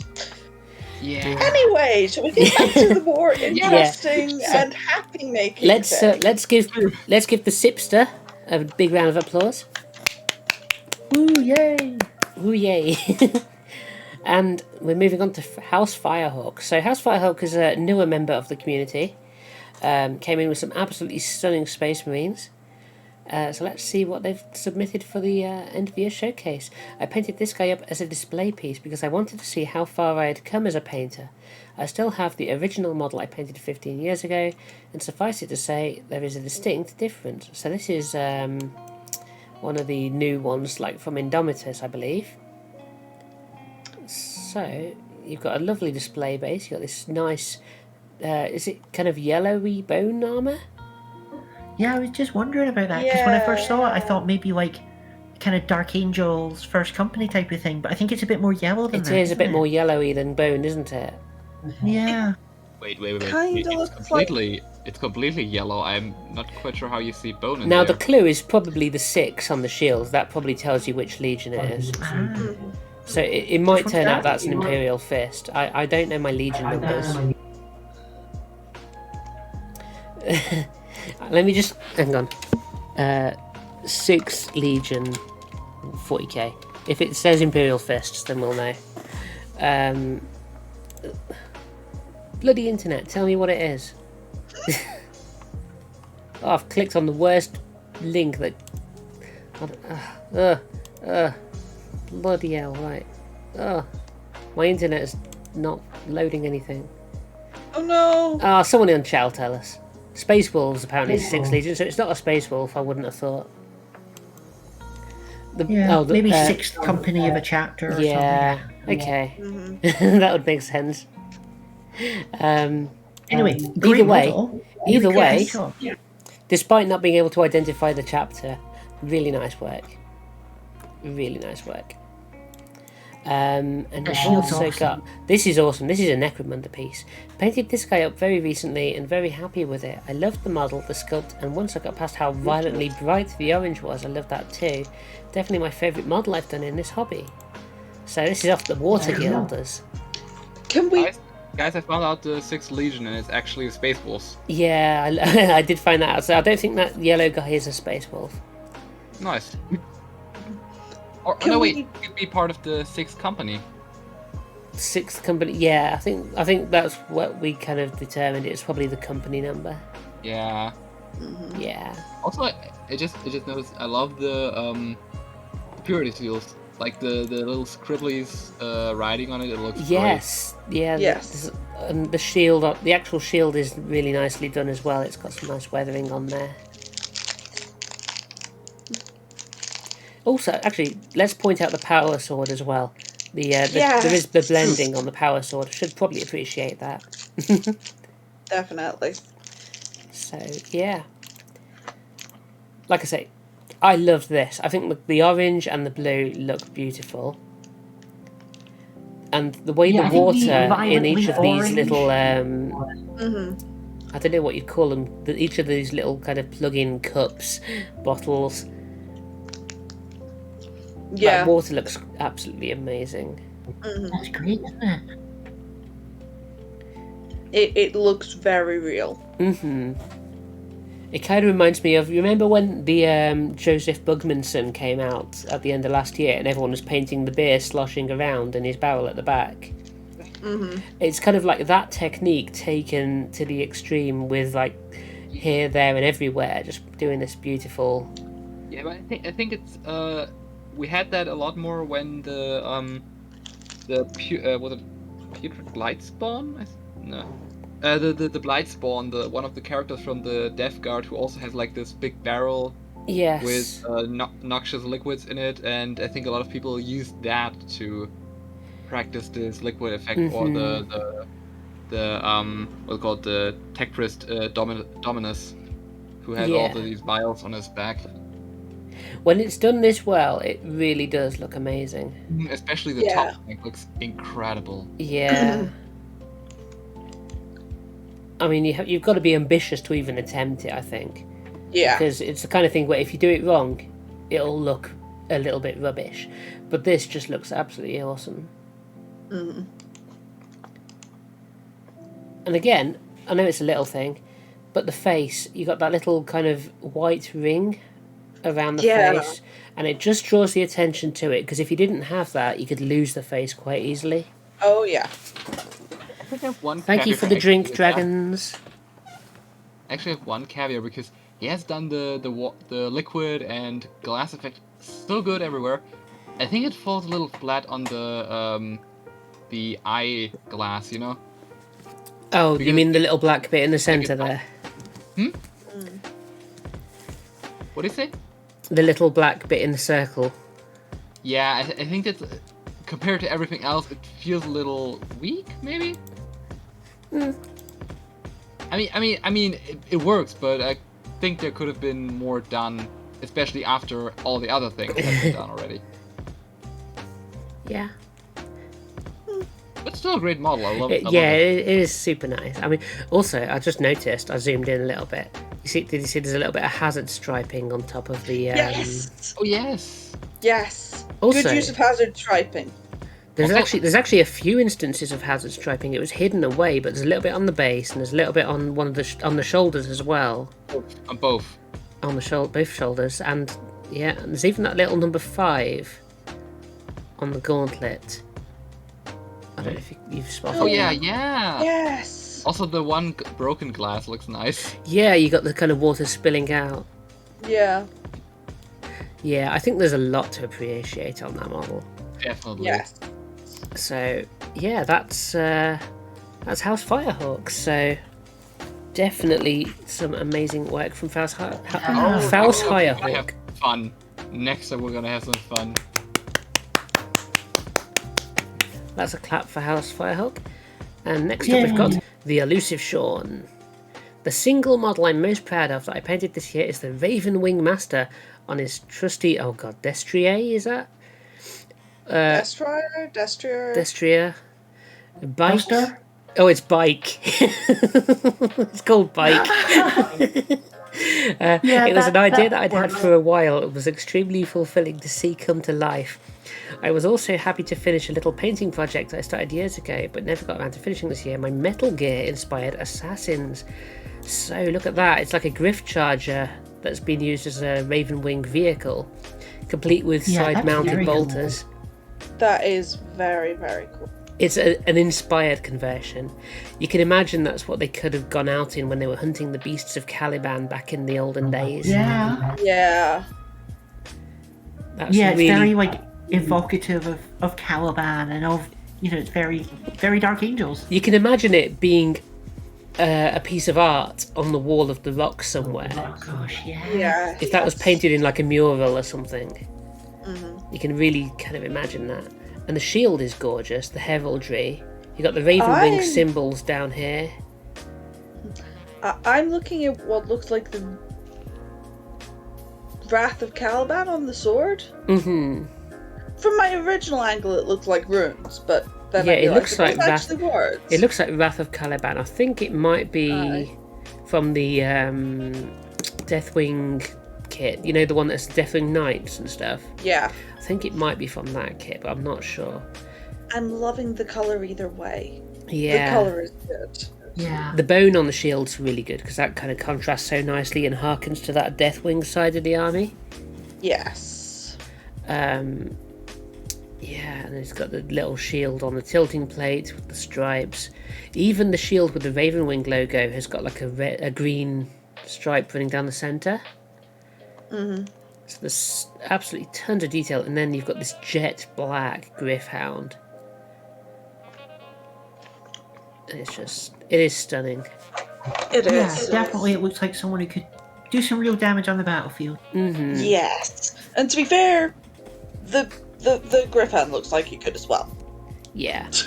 It doesn't. without What a I like doubt. is it doesn't look out of place, even though it is like an AOS model in a 40k setting. It looks like it belongs. Yes. Yeah. So that is super awesome.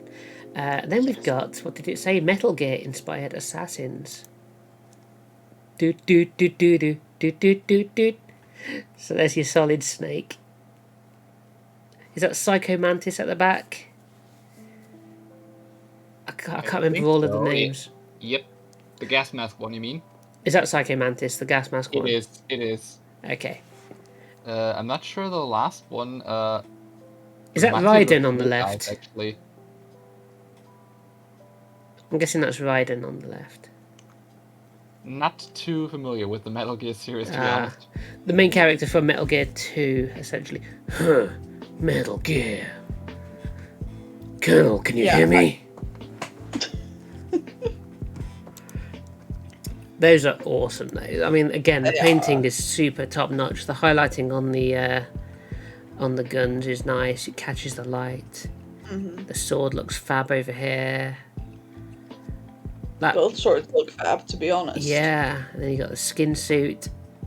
with kind of like the skin. Is it kind of like shifting into like skin tones? It does look that way. I don't know what the character does in the games, so I don't know if that's like based off something, but that's awesome. I give that a solid snake out of 10.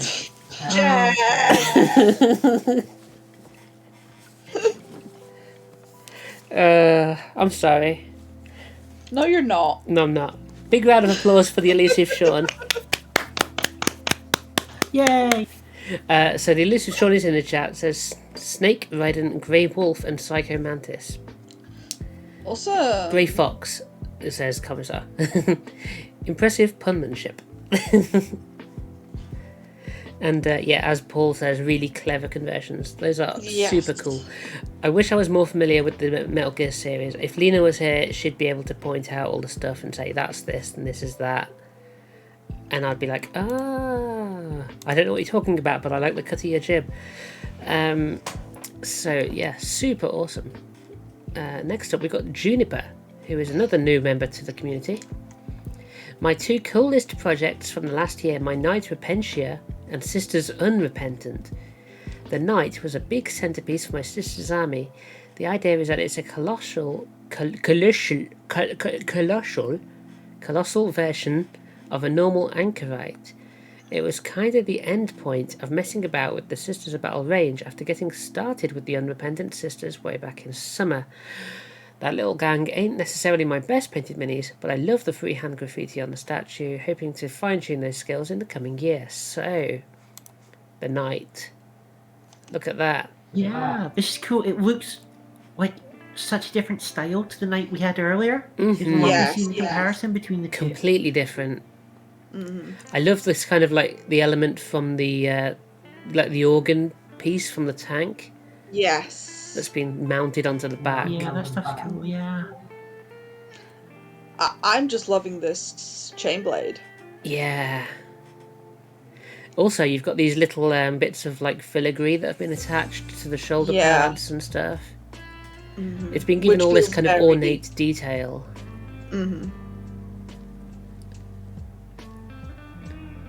It's really it's like nice. it's very, very pretty. It's a very pretty Knight, I would say. Yes, Like the colours are lovely on there. It's almost porcelain, isn't it? Yeah. Yeah. That or ivory. Yeah. Is the other thing I'm thinking. It looks fragile, but you know it's not. Yes. Definitely. Really, really nice work. And just good use of bits from the bits box as well. Yeah. Like all the purity seals all scattered around, and just there's not much more to say. It just looks super cool. Oh, Juniper's in chat. Hi Juniper, this looks really cool. The textured plates was actually an attempt at wood grain, trying to match the smaller Pentinent engines. Oh, yeah. I'm gonna have to zoom in a little bit on my. Yeah, I mean, I would suggest if you are in the stream and you want to see this closer up, do get into the Discord and have a look at this zoomed in yourself. Zooming in, there's detail that you just can't see on the stream. The detail on all of these like plates and the almost stippled looking texture on the blue green, you can't really get it over from looking at it on the stream. So do go in and have a look at it, because you can only really appreciate the detail on this one when you zoom in. Yes. Absolutely. Like, I thought it looked nice, and then I zoomed in, and I was like, wow. Definitely do jump into the Discord. Do jump into the channel and have a look at that close up. I have some detail shots, says Juniper. I'll drop them in the Discord somewhere later. Awesome, do so, please. Brilliant. And then we've got the Sisters Unrepentant. So this is a nice kit bashed. I love this space. Just that whole thing, like with the Repentia pieces, and I couldn't even begin to tell you what had gone into making these. Maybe Juniper can break it down for us in the chat, but I'm spotting a House Escher head over here on this sister from Necromunda with the the side-swept hair. I'm loving that freehand graffiti. Yeah. That freehand graffiti looks... It looks like it's glowing. Yeah. Yeah, like it's been like scorched in by a melter or something like that. Yeah, and the same effect on the shoulder pad and on the front as well with the A. Yeah. It is Sisters plus the House Escher Necromunda kit, just those 2 boxes that went into it. So, yeah, I mean, Nice. just really cool. Really cool. Yeah. Yeah, they're a lot of fun. They look great. Mm-hmm. Very. I'm also, with the statue, loving the, like at the bottom where it's all red rust, and then you're going up and you've got the kind of green of how the copper statues Yeah, go. the verdigris Yeah. effect, yeah. It's so nice, isn't it? Yeah. It's just really well done. Mm-hmm. Yep. I can't make a pun about that one because I can't think of one, but it's very good. So, round of applause for Juniper. Woo, yay! And that one gets a nice, it gets a little heart, and I'm going to give it a cute little Sister of Battle. That seems appropriate. Okie dokie. It So, does. next up is the brilliantly named Dadmech. That's an amazing name. It is an amazing Yes. name. I love this name. It doesn't matter how long ago you got here, it's fine. Yeah, absolutely. PAINTSLAM, you can literally join on the 31st of December, and it's fine. I know I got here a few days ago. I wanted to share some faves from this year, if that's okay. Yes, it is. My Tower Riptide is the single biggest model, or biggest single model I've painted so far, and I had a lot of fun with it. A real centerpiece for my cadre. Also recently painted the Iron Strider that I had on my pile for about a year with a sneaky little Pathfinder on the base. Purple is the stealthiest of all the colours after all. I'm We never the best see any colour. purple going to orbs, turn over to our so- purple expert to start off with then. Well, Yeah, I think it worked. I'm loving there is nothing, right, nothing is massively in contrast, and yet all the details stand out. Mm-hmm. Yeah. It's a really good use of, like, the purple with the little pink highlights, the blue highlights. It's the PAINTSLAM 22 colours. Yes, it is. Ah, yeah. Dadmech was thinking ahead. But I think as well, it's lovely and like crisp, Mhm. like very Yes, clear lines and everything, which is what you want from it. Yeah. It's really nice. And again, you've got that kind of snowy base, which just contrasts and makes the model stand out nicely. yes. Also, I don't know if you can see it, there's like a little shrine on this base for the Riptide. You've got like a pile of skulls and there's some candles down there, there's a little Aquila and a purity seal.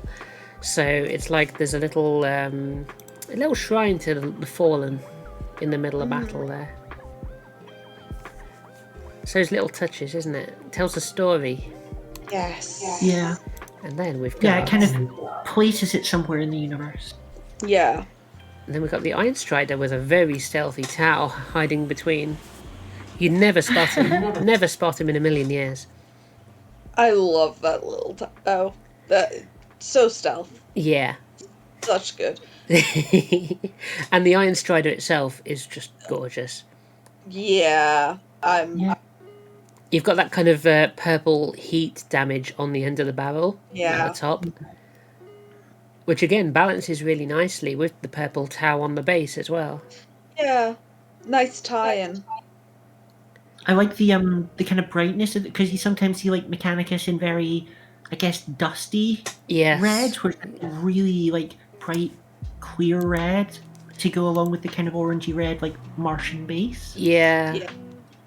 This is a very kind of... This is what I'd call 90s red. Yeah. Like full I'll on. just be over here with my purple Mechanicus. Yeah. Oh, just having to readjust. My bum's going numb. Oh, right. Yeah, awesome. I'm lost for words. Both of those are super super fantastic. I love the connection between the two as well, with the Tau on the base of the Mechanicus. Yes. And then you got the Aquila on the base of the... Yes. Yeah. And I think it just shows that how different the 40k range can handle two relatively similar concepts of, here's a thing with two legs, a walking machine. Yeah. And how the Tau would interpret creating such a thing compared to how the Mechanicus would. So the Mechanicus have made it very animal-esque. Yeah. And then you got the Tau with the very kind of just pure mecha style. It's also a thing of like the Mechanicus, while it is more animalistic, it's also more like kind of nuts and bolts, and you can see how mechanical it is. The Mechanicus stuff kind of feels really feasible and tangible in an old world sense. Yeah, whereas the Tau's a lot more clean lines and, like you say, the mecha thing, but humanoid's not quite the word I'm looking for. No, but it's like a bipedal thing. Yeah, it's kind of more a machine as an extension of humanity rather than a machine as a machine. Yeah, Commissar's remembering the old Eldar War Walkers. Honestly, I'm just thinking about the Titans at the moment. Yeah. Because the Eldar Titans and the Imperial Titans are so different, and they're absolutely gorgeous. Mm-hmm. Well, I love both of them, but yeah, the difference between the designs is amazing. Yeah. So, yeah, big round of applause for Dad Mech. Woo! Whoop, whoop. Good work, Dad. Let's see. Big Geordie Geek looking through stuff tomorrow. Jim!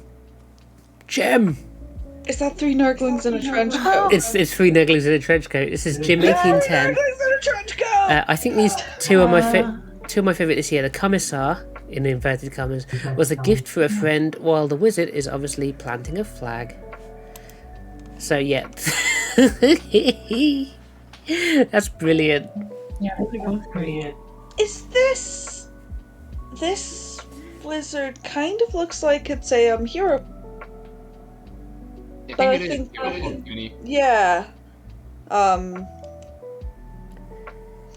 But anyway, 3 Nurglings in a trench coat first. Yeah, the top one's purple. Yes, the top one is purple. Yeah. Because he's the boss. Purple's the boss. Of course. And the sneakiest. It's just such And a if you're brilliant... going to do 3 Nurglings in a trench coat, you need to be sneaky. A great idea and very That's well true. executed. Yes. And then we've It's got... really, really good. Then we've got a combat wheelchair. Yes. Yeah, I like that. I did absolutely love it when I noticed that Hero Forge had put wheelchairs in. Yeah. It's so good. Yeah. So I'm guessing this is like a mage character. Yes. So super nice. Like again, the colours remind me of the Marathi we saw earlier with like the blues and the reds and the purples and stuff. And it's the same sort of colour scheme, and it just works so nicely. It does have that kind of magical feel to the colours, if that makes sense. Yes. I'm liking the book holster. Yeah, that's quite good, isn't it? Just like right there on the side of the chair. Mm-hmm. Yeah. It's like, where do I store my books? Okay, book holster. Yeah. Yeah. To be honest, every chair should have book holsters. I need a book holster. Just for walking around. Yeah. You never know when you're going to need a book. That should be a thing, like an ammo belt that goes around your waist or something, but it's just got books on it. Yes. That'd be awesome. I'd actually have one of those. Okay, so there's 2 I think on awesome that models. one as well. I was just gonna say, like on that one as well. I think like with the chair with the red and the gold, it reminds me of, and I might be misremembering it, but in Howl's Moving Castle, when they have to go in and talk to the. Yes. Yes, you know the scene I mean. Yeah. Madam Solomon. Yeah.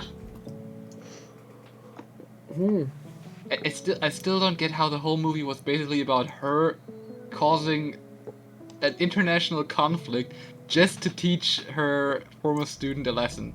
I know, it's ridiculous, right? I know.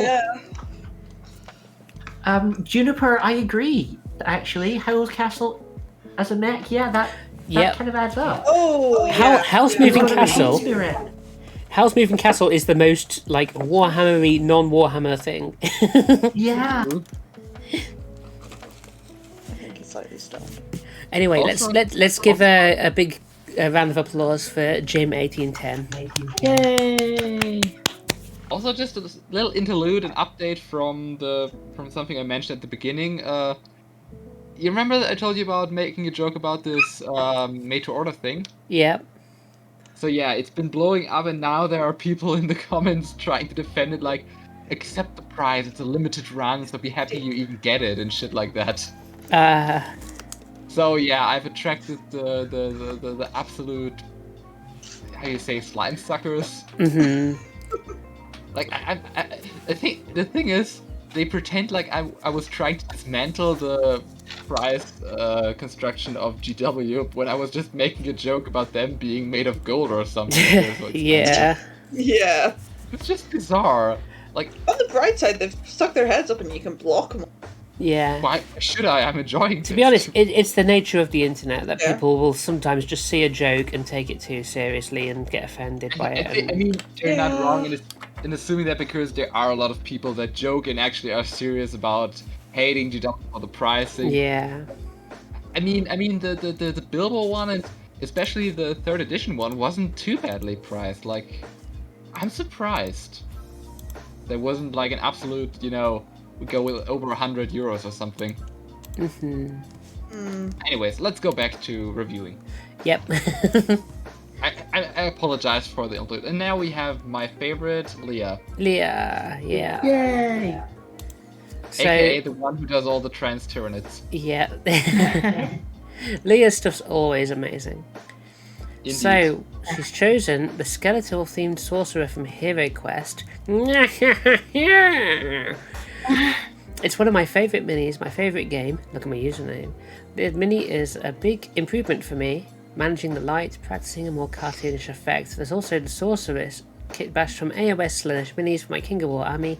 Same thing, I did a very good job with cartoonish effect. I managed to freehand an Easter egg. So let's have a look at Skeletor. Yeah, Absolutely brilliant. it's I mean, spot Yeah. on, isn't it? Yes. Isn't it just spot on? yeah, that's pretty fantastic. perfect. I mean, I wonder if the original sculptor of this model would look at that and go, yep, that's how it was supposed to be painted. Yeah. It's super cool. Just hands in the air like you don't care. That sounds like Skeletor. Yeah. There's a lightning bolt flashing behind him and he's just going, yeah. I can definitely. Yeah. I think that's absolutely wonderful, that one. I agree. And again, the shading is Even top better notch. though.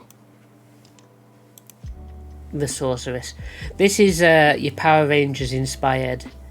Oh, Rita. I was gonna it's say it's that Rita reminds Repulsa to of me. Rita That Repulsa. it's like, after 1,000 years, I'm free. Oh, that's really good though. That's really well done. That. Mhm. I mean, a skull on the base is good, but it's not a bunny on the base, which is what I've come to expect.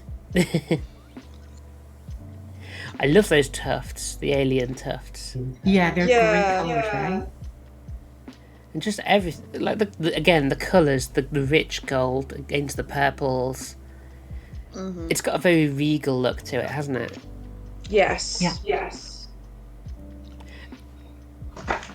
Yeah. Yeah, great color scheme there. And is that like that's not actually painted gold, is it? That looks like maybe it's NMM. I'm just zooming in yeah. and having a look. I'm not sure. no, it is gold, but with contrast paint, giving that really dark brown. That's color. right. Yeah, if you zoom in, you can see it has got the gold paint effect, but it's definitely been cool. embellished with the contrast to give it the depth it needs. It's a great color for it. In fact, I think it was probably painted silver, and then the contrast paints turned it gold. Because you can see there's a tiny little bit of silver, but yeah, really nice. And I love that kind of little kind of effect. It looks like a magical kind of mirror portal or something into another world or Yes. something, which is super nice. Super nice. I'm going to give that one 10 out of 10. Yeah, for sure. Yes. Both of those. And, again, purple. Purple out the wazoo, so it gets the guilty seal of approval. Always. So, round of applause for Leia. Yay! And a little message just to say thank you for being part of the community, and we do love you. Yes. 100%. Right, so next up, Star Cobra 1, 2, 3. Here are my favourite painted minis of the year. Bit mixed on the Judge Dredd spacing because I wasn't sure how to do it. Maybe I should have done it desert, but I can always change it. That's the great thing about models, you can always go back. So there's Judge Dredd. He is the law. So, very cool. I don't know if this is like a recent Judge Dredd model or one of the older Games Workshop ones. One of the newest ones from Warlord Games, because the older one was more squatted and had a wider chin. Ah, okay, so this is one of the Warlord ones. If you watched Midwinter Minis, he basically painted the old one from GW and that one from Warlord Games too. Oh, okay. Awesome. Really nice. I mean, you can actually still see a lot of the kind of Judge Dredd influence on some of the Necromunda models, like the recent Outcasts that came out. They've still got a lot of that kind the Outcast, sure. But the more glaring one was with the first Necromunda Enforcer gang, because they were just blatant Yes, rip-offs. yeah. You can really see that influence, can't you? Yeah, but the newer ones actually don't look that much like Judge Dredd's. No? Nah. Well, I like this one. Yeah, yes, I do too. I think this is cool. The thing is, you can only ever imagine him sounding like Sylvester Stallone. If you watch the movies, I have never, so I cannot. Yeah, see, I'm pretty sure I watched the Sylvester Stallone, but I watched it so long ago. Yeah, it's an old film now. It's got to be like 1995 or something. So. But the thing is, the one that actually sticks with me now is Carl Urban in the new one. I haven't seen that one. Steve's going to bed. Good night, Steve. Good night, Steve. Sleep well. Steve. Take care. Bye. Anyway, yeah. So next up, we've got this amazing Terminator again, purple. Oh, yeah. I feel like there's a heavy purple bias in the end of year I feel showcase. like a lot of us are purple people. Yeah, I think so. Yeah. Like, let's not call it a bias. It's quite a correct opinion. Yeah. Yes. Don't know why you'd call it a bias. No. Well. Purple is clearly the best color. Yeah. I love the detail work that's gone onto this one. Yeah. I imagine this is like text that's written all over the armor, like heretical scriptures all over it. Either that or the glow in the eyes is really fun as well. Yeah. Yeah. Either that or the text literally just says "fuck Erebus" repeated like 400 times across. Oh, poor Erebus. Wait, no. That would make sense. I love the kind of like glowy effect on the claws as well. Yeah. They look like Yeah, they're they're red pretty. hot.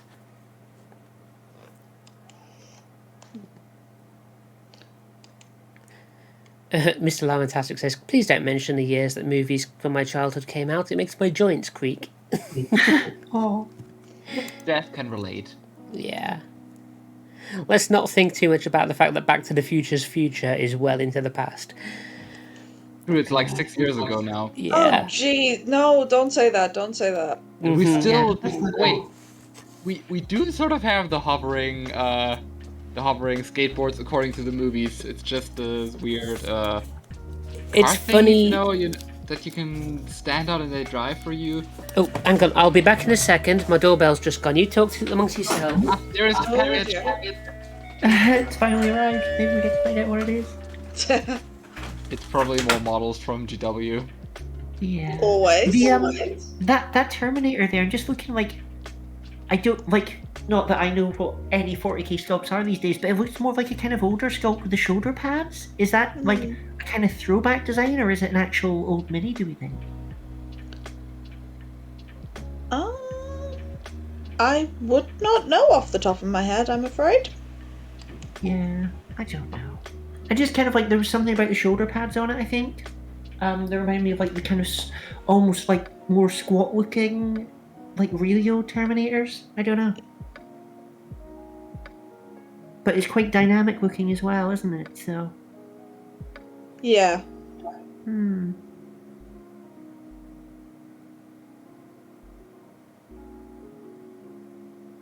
I tell, is that like a bit of cloth down like under the fur bit between the legs too?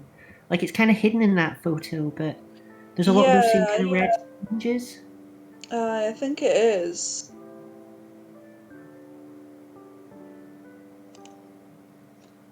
Also, Commissar, it is not a bias.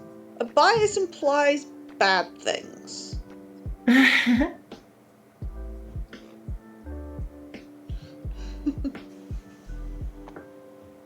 Yeah, I mean, like... People stop making references to movies and how we're not in the future.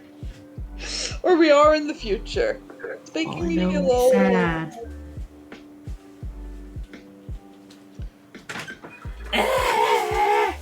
Maybe I just have a bias about the term bias then. Really? Okay. To be honest, mostly I'm... With the part where it's not biased. What are we biased for or against? Purple. We're biased in favour of purple.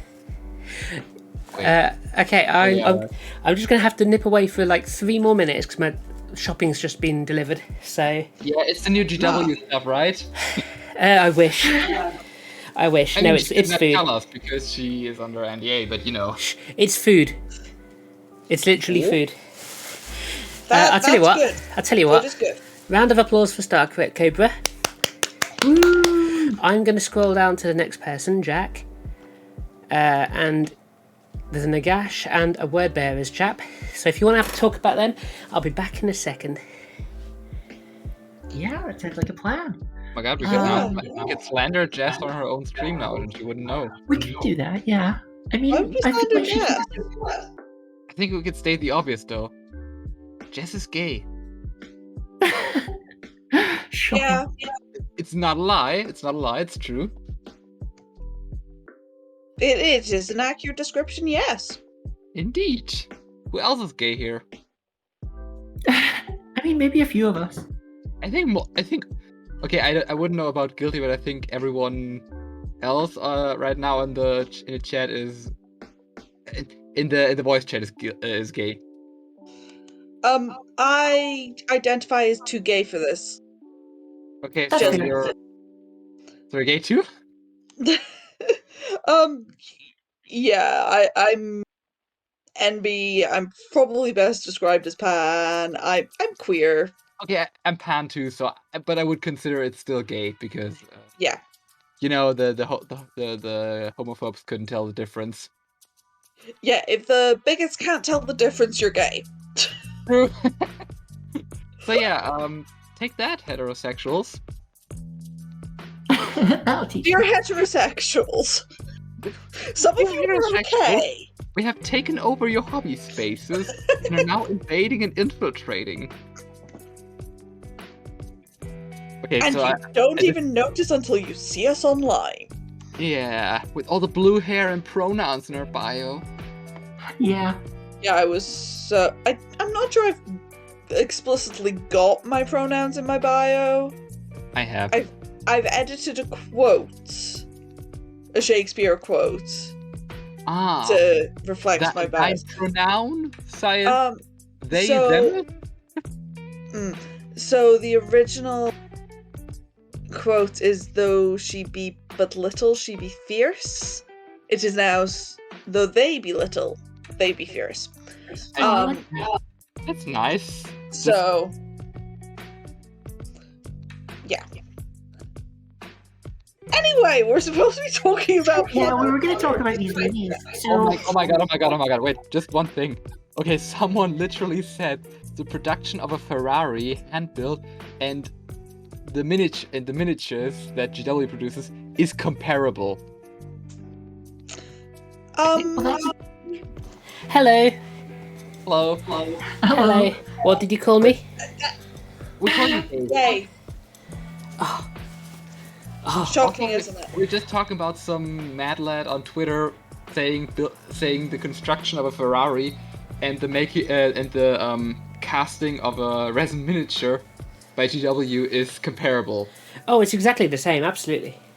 Yeah, There's absolutely no difference there at all. Yeah, it's not like for a Ferrari you have to take over 100 pieces from different countries, different factories. Commissar Azura, thank you for the raid.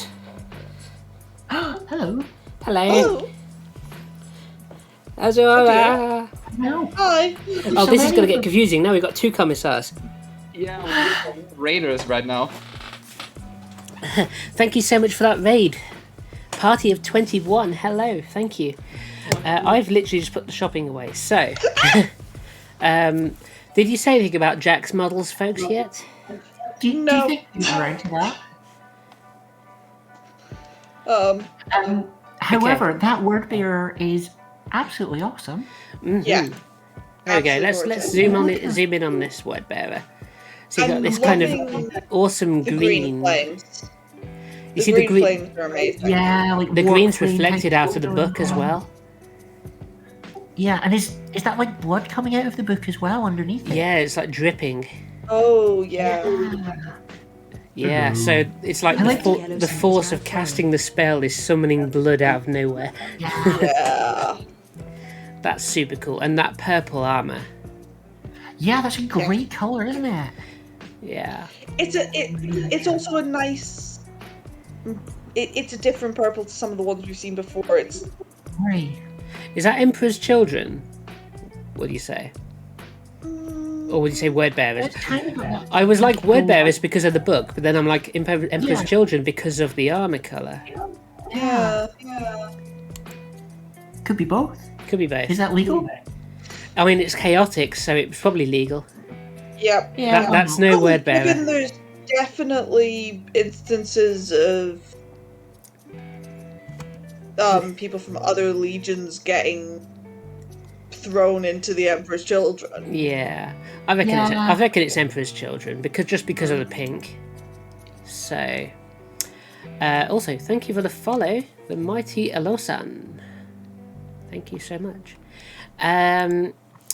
So let's just talk about this Nagash that's got apparently around 300 skulls on the base.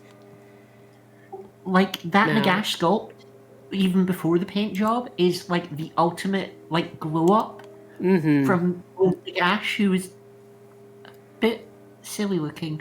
That is The a old gorgeous one. sculpt. Yeah. Yeah, the older one's a bit of a derp. Skelebones. What I then, would like, say, on that.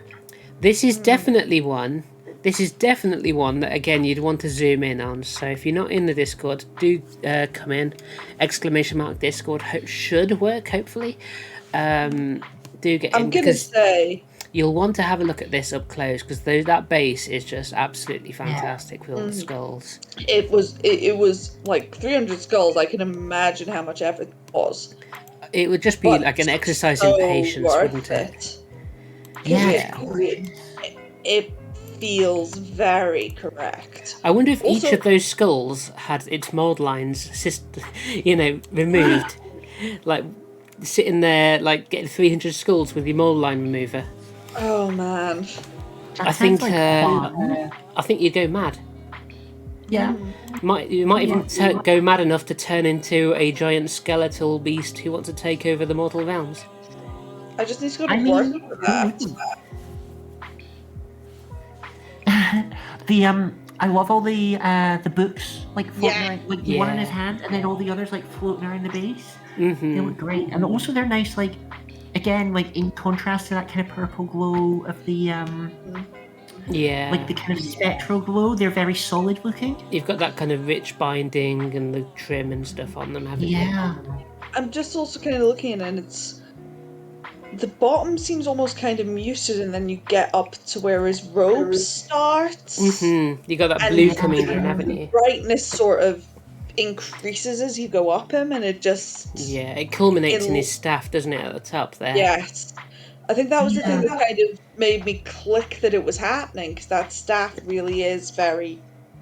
That's so there. clean with the blue, and the rest of the blue sort of fading down out of the way, isn't it, as you go down? Yeah. Yeah.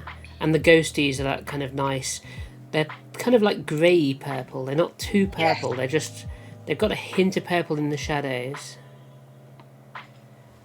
And again, when you zoom in, you can see how clean the highlighting is on a lot of this as well. There's some really sharp highlights there, so that's really good work. So, yeah.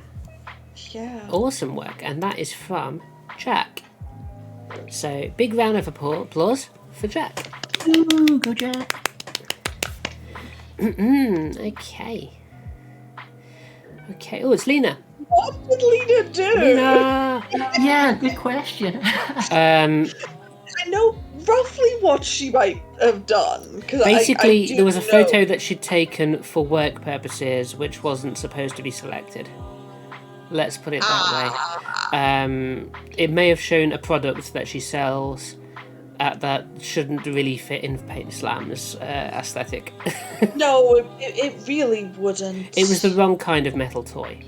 Anyway, so let's try this again without accidentally posting something appropriate to my work, but definitely not appropriate to here. I didn't get much painting done. I did finish this metal Harlequin troop, and I'm very proud of them. So this is an 80s, I think it was 1989, these sculpts. So I picked these up for Lena on eBay, and she painted them, and she did the diamonds and everything. I was going to say, those diamonds are free-handed, aren't they? Yeah, there's no diamonds sculpted on these. That's all free-handed, and she picked out all the little rivets and stuff. Nice. You can see down the leg of this one on the left, all those little rivets all the way down, and also along the kind of chest plates. It's extra difficult on these old metal models because, like, a lot of those, like, the little rivets and things like that are hard to actually make out when you're painting them. Yes, yeah, they are. So often I get to the end and I'm like, oh, I painted something that wasn't a thing. I didn't paint something that was a thing. Yeah. It's one of the great things about modern models is there's a lot less of that point where you're looking at it thinking, what is this? Yeah. Because that was always one of my things about Warhammer as a kid. I'd be painting something and I'd be like, I don't know how to paint this. Not because I can't paint it, but because I just don't know what I'm looking at. Yes. Yeah, like, is this a limb? Is this just a bit of stray metal? Yeah, is this a part of the weapon or what? Yeah. The number of times I must have painted a bit of flash thinking it was part of the model. At this point, I've just kind of got to, have I accidentally painted something? Yes. I'm just going to go with it. Going to make it work. Exactly, yeah. I will also say, this is only Lena's ever second finished full unit like this. That's impressive. She's not painted a lot, so this was kind of like her first attempt at doing the diamonds. So but didn't she finish some of the newer Harlequins already? She did do one squad of the regular new kit. Yeah. And she did Kaiganil, which might have been after these. What was the first one? I thought Kaiganil was the first. I don't think Kaiganil was her first ever one. I'm not sure though. I remember why she painted her first one. I just don't remember. The first model she ever painted was Commissar's fault because it was on her 24-hour live stream, and she hit a target that she had to paint a Warhammer model. She did not have to put that target on. She didn't have to put it on. She deep down she wanted to. Yeah, the Sequitur was her first ever model. That was right, with the shield. Yeah. So now she's got some Dark Eldar to paint for the new year. So yeah, that'll be fun. So more paint streams. I need to bug her into more paint streams. So let's get some love and hugs for Lena as well. Woo! Yay! Then there's Commissar with the accidental terms of service. Bit of chat. Right, Heavy Metal Wars. Ooh, these ones are great. Reposted with better picks. Easy choices for me this year. The Rogue Trader Space Marine with Shuriken Catapult that I painted for the PAINTSLAM Golden Oldies month seemed to be appreciated by a lot of people.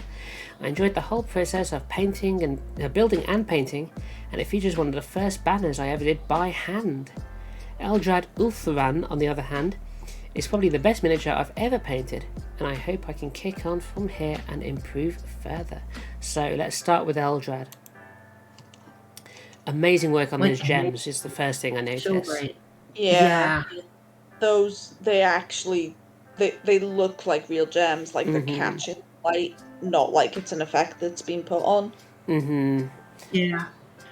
Yeah, and great kind of level of detail on like the bone. Yes. Kind of little strips and strands and everything that kind of go across the chest, and yeah. Mm-hmm.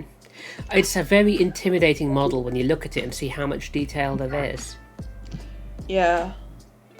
But it's all been done exceptionally well, and the colour palette works really well as well. Yeah. Yeah. I think the basing's really good for this as well, because it's like such a dark miniature, and you've just got the blacks and the reds and things, and then you've got this burst of yellow with the flowers. Yeah. I think that helps. And that kind of like complements the sword with that bright gold Yes. as well, which draws your eye Yeah. in. One thing I like about this model, outside of the paint job specifically, is the negative space between like the overhang on his helmet and where his head would start. You got that negative space in there, which again draws the eye in. Yeah. Yeah. Eldrad is Finecast, right? Is this a Finecast model? If this is Finecast, that makes it doubly impressive. The metal one. I would hope it's the metal one, because if it's Finecast, I wouldn't have envied him much at all. No.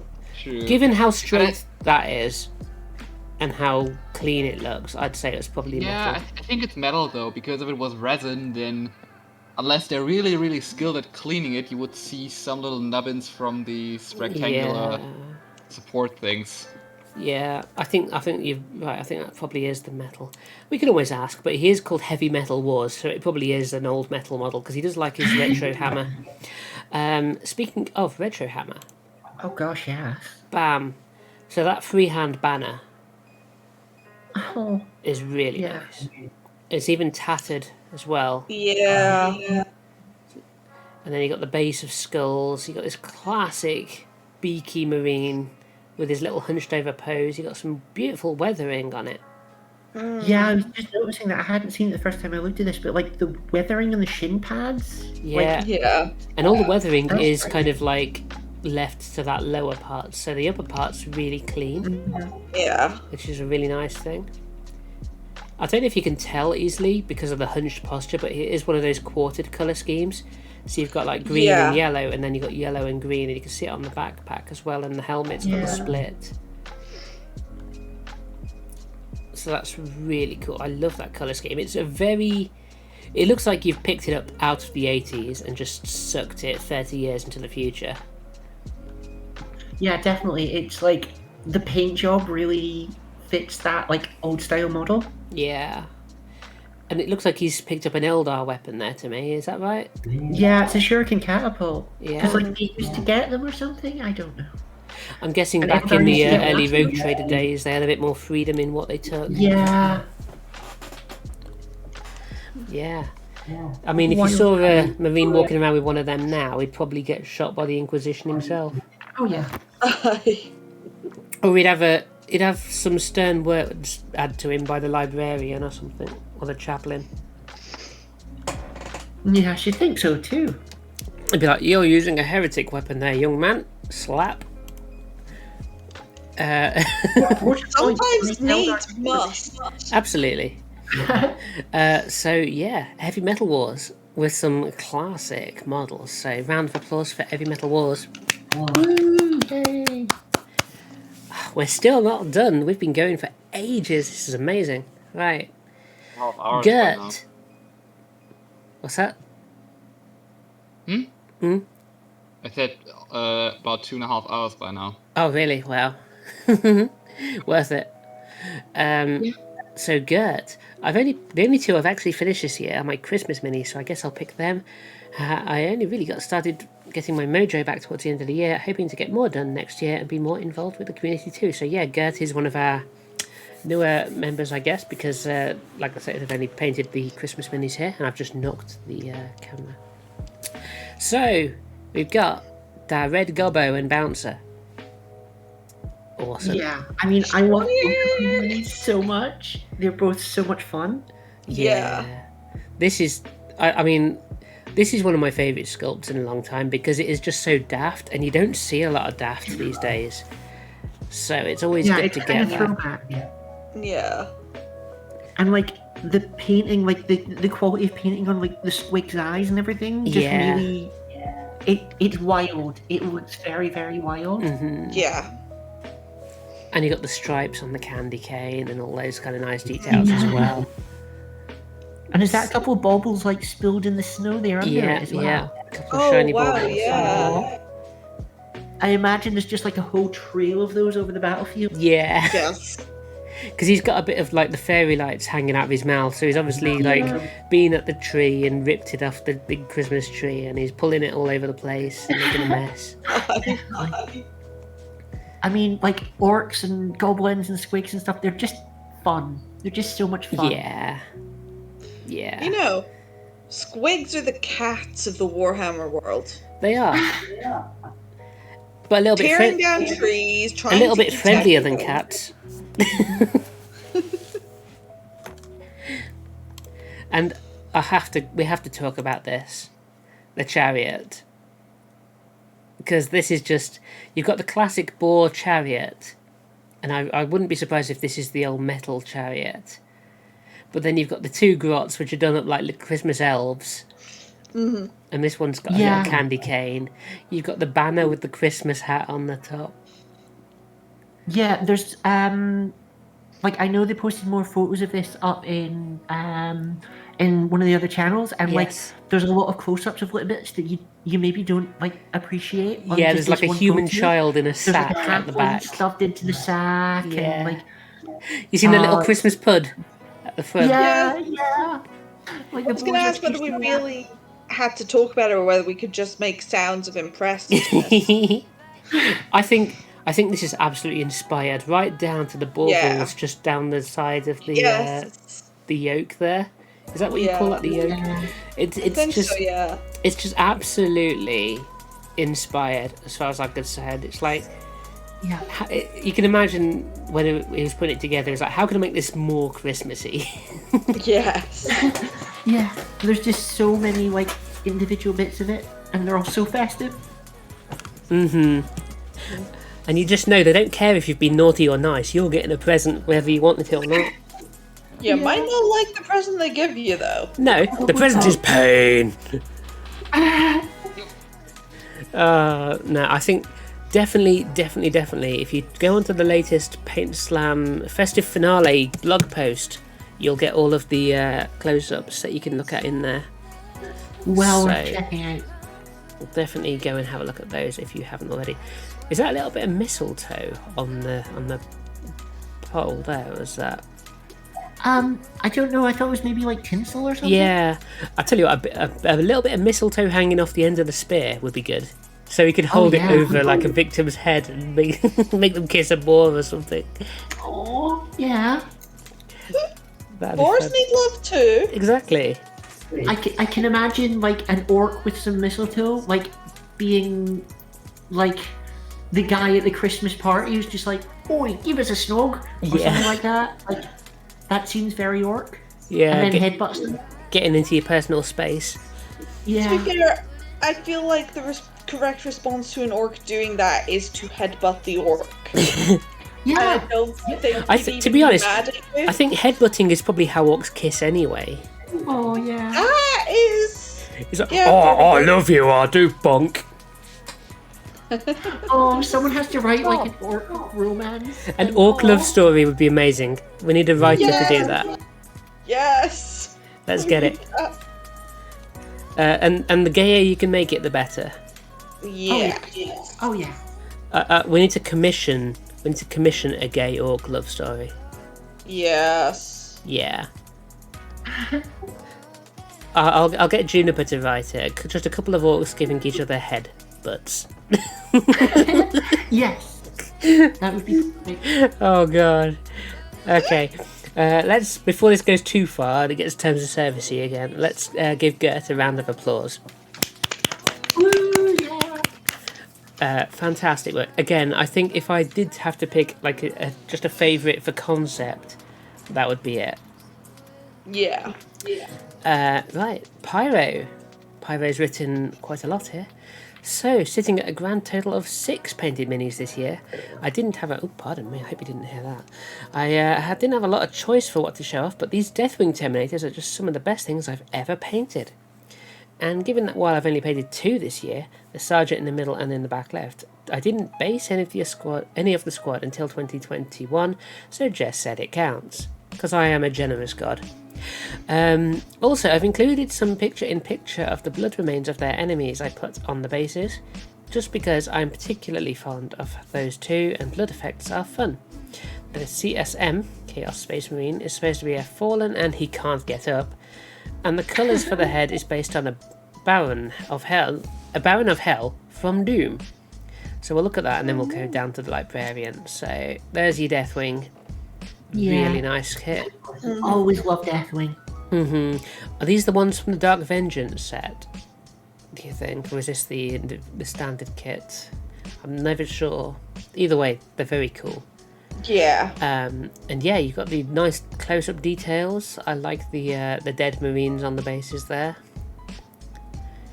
This one on the right seems to have a little bit of like brain matter stuck to his chest. Yeah. Either that was something oozing out from a bullet wound. I really like this skull hanging off the guy on the left's gun. Yes. Yeah, that's quite good, isn't it? And it's like right next to the feathers as well. There's quite a nice kind of... Yeah. It also looks, and excuse me for this being a little bit gory, that it looks like it's tied on with muscle. Yeah, it does a bit, doesn't it? He's like, I haven't got any rope, I'll just take a bit of this guy's... Yeah. He doesn't need it anymore, it's fine. Yeah. It is, like you say, the skull and the feathers, it almost is like a mockery, almost, of the Aquila on the breastplate. It's like, I'm making an Aquila out of this. Yeah, definitely. Yeah. Although, obviously the Deathwing wouldn't make a mockery of it, but it's kind of like maybe it's his crude way of making an homage to it, yeah. And then let's have a look at this Librarian. So this is the one that was kind of like a bit like Ezekiel. I don't know if it counts as Ezekiel. The Librarian, which like the Terminators is from Dark Vengeance, I should have just read like an extra line ahead, is just, in my opinion, my best paint job ever. I'm so happy with how the blue armour turned out, and that robe is also looking amazing. While you can't see it because the hood makes it hard to take pictures of it, it's also the best face I've ever painted. I'm really looking forward to the day I get to push him around the tabletop casting spells at people. So this is obviously not a Primaris Marine. This is predating the Primaris Marines by a few years. But again, look how nice that kind of thorn design's painted at the bottom of that robe. Yeah, I was just thinking that. The thorns are brilliant on that. Because that detail, although it is cast onto the miniature, it's not super sharp. So to paint it that sharply is really an achievement. Yeah. Because you sometimes see that when it's like sculpted on, but you can tell it's you painted something that's been sculpted, but that looks just natural. Yeah, and same with the stuff on the kind of front tabard as well, which is a particularly difficult piece to paint. I was gonna say, especially given it looks kind of like it looks creased effect on it. Yeah, it's kind of like it's all folded over itself, and it's in a gap, and it's really hard to paint it. So fantastic work painting that. And again, that blue armor's nice. Sword. The blue armor looks very metallic as well, which is good. Yeah, that's true.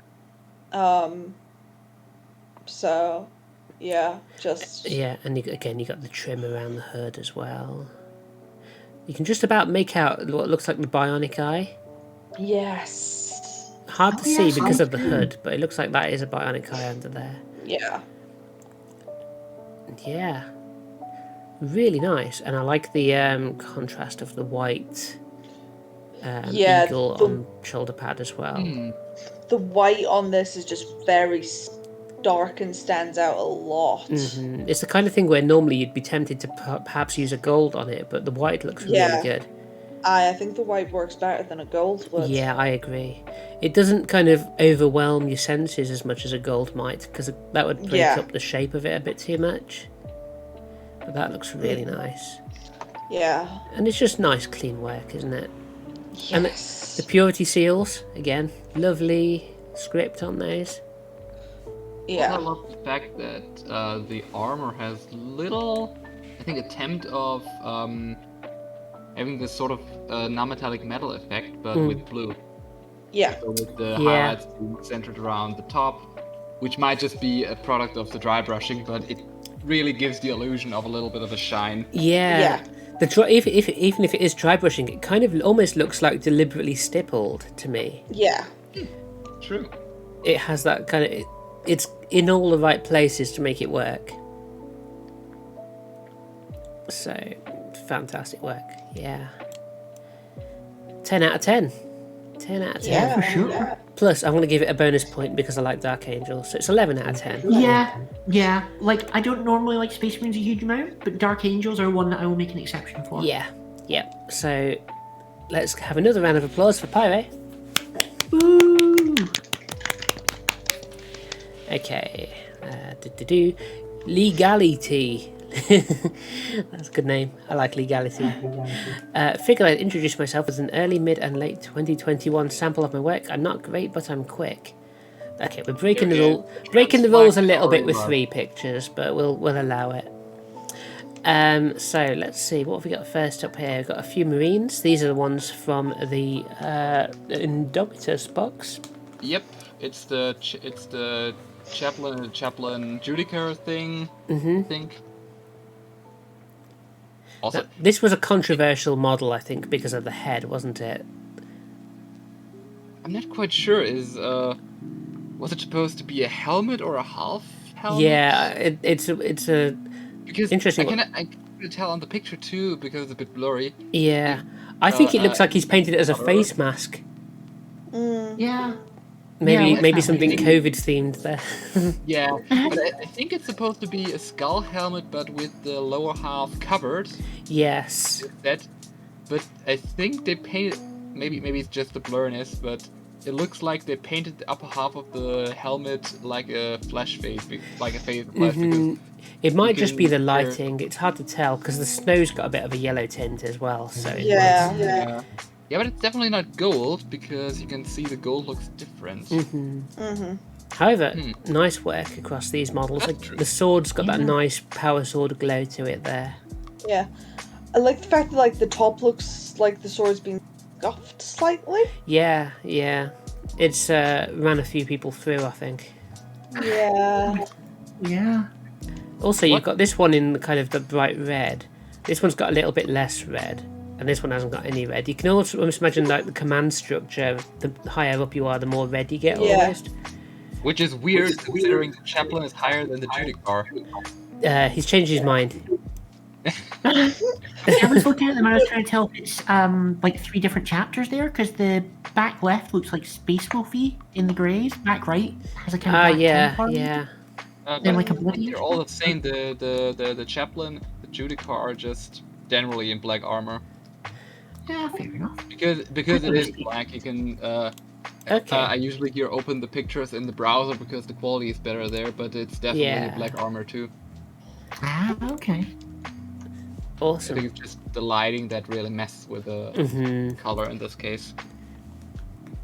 Awesome work. Then we've got what's her face? Indastra, is it? Is that her name? I don't know, but this is Indastra. From the Dominion set, basically. So, gorgeous work. Again, look at that base. I mean, obviously the base is a molded thing, but you got the added detail of the snow. Yeah. Which looks really nice, and it kind of just helps to make it all look a little bit more...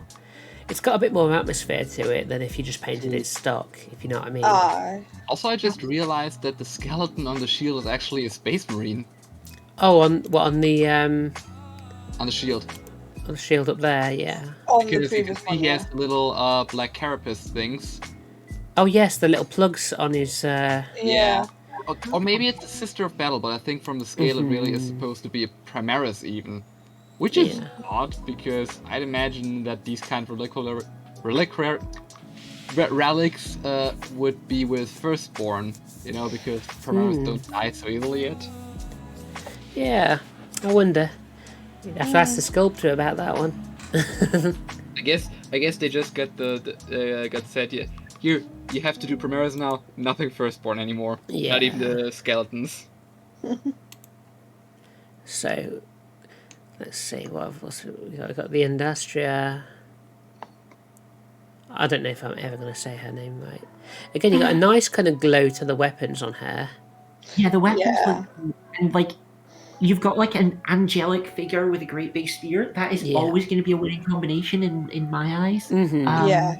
And this one looks like beautifully painted. Yeah. I'm liking the effects on the wings and the shading and stuff. Yeah, Yeah. I think this model is good use of contrast paints, showing what you can do with them. The base, I can see it got a lot of contrast being used, perhaps on, like, I think it's probably Wildwood or Sigil Brown on the branches, and then like Silicanum Grey on the stones as well, and it just gives you that lovely effect on such detailed pieces. And then the wings look like they've probably got Apothecary White and then a little bit of Space Wolves Grey on the tips, would you say? Something like that? Quite possibly, yeah. Griff Charger Grey. Yeah. And then we've got a bonus picture, which I will allow because it's got a trans flag on it. Yeah. So you got this warsuit. Knows how to bend the rules. Is that the Grey Knights warsuit thing? Yeah. Yeah. Also purple swords. Purple swords. Yeah. Purple. Which I approve. Yeah. So. Again, if you want to see these ones up close and personal and get the detail, do pop into the Discord and have a look at them at full size, because the stream doesn't do the pictures justice. Yeah. It's I definitely love the basing on these as well. It's got like a runic sort of yeah.